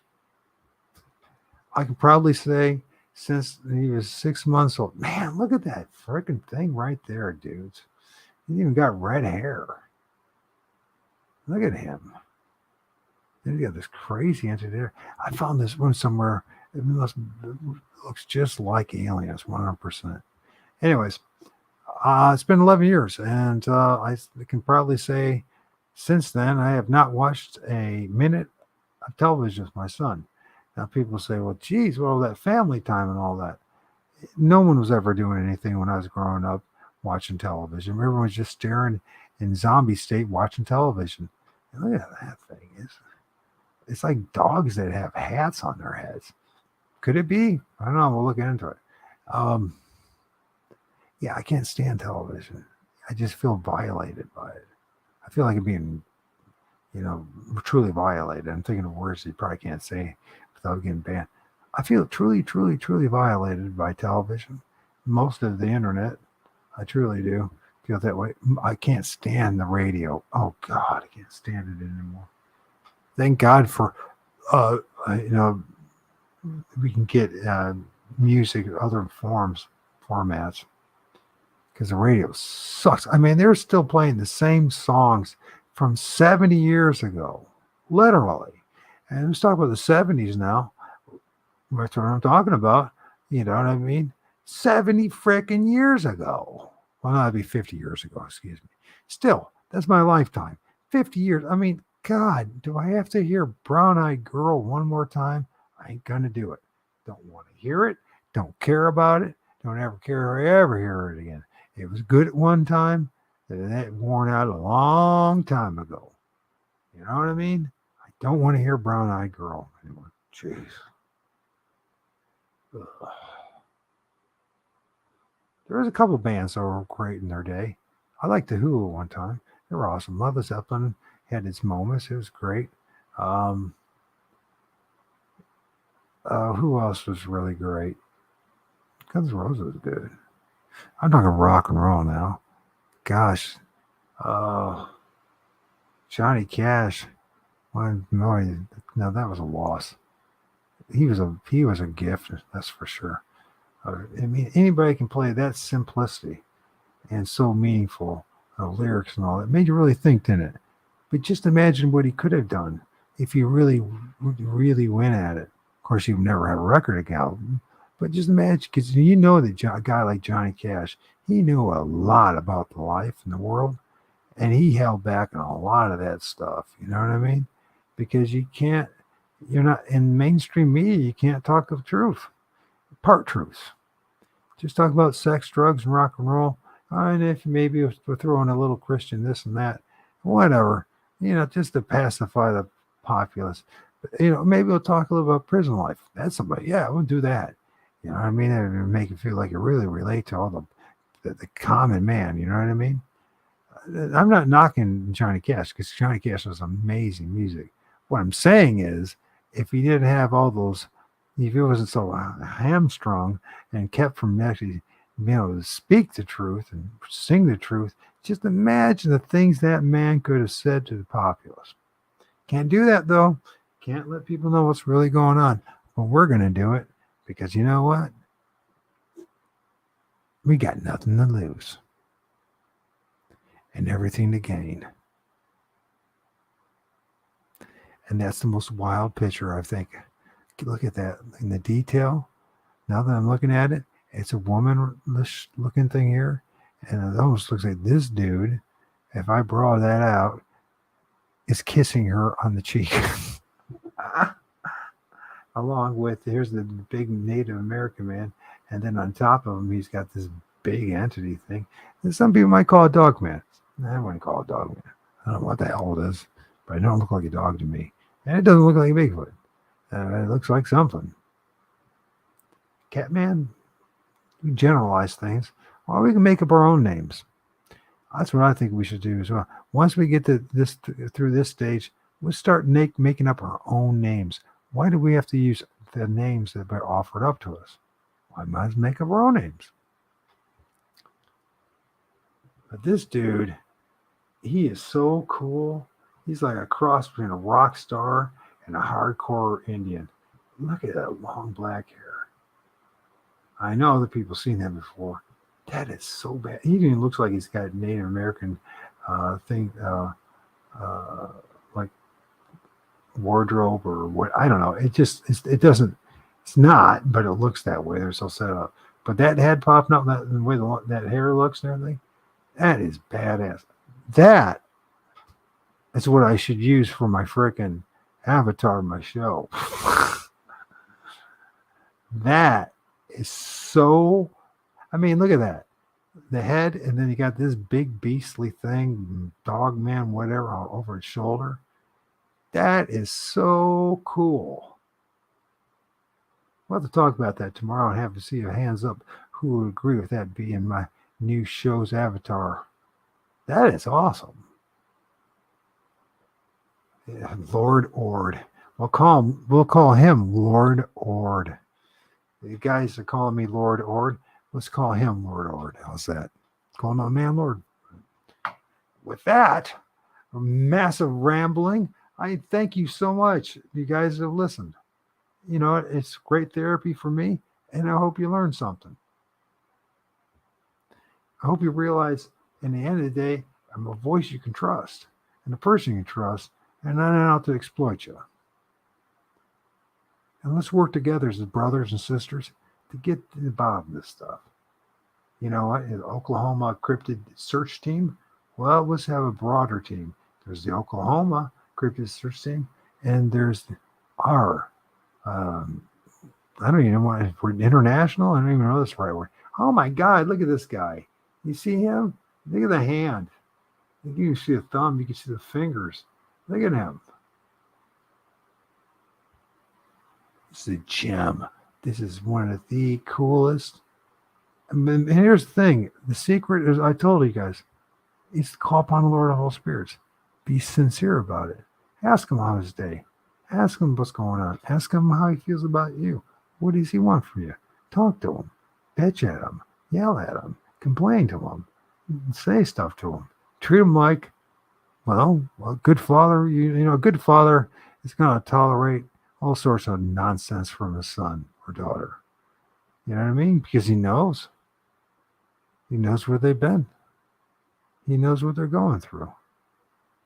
He's not going to, make life worse by, beating them. You know what I mean? Punish them for all eternity. Talk to the Lord of all spirits. He'll really reveal this stuff to you. Just erase. Don't. I'm not telling you to become a Christian, go to church, or do anything else. I'm telling you, just talk to them and find out, first of all, if he's even real. How are you going to know it's real if you can't? Now, people expect him to talk to you. He's never verbally talked to me about anything. but he has put me in positions, in places.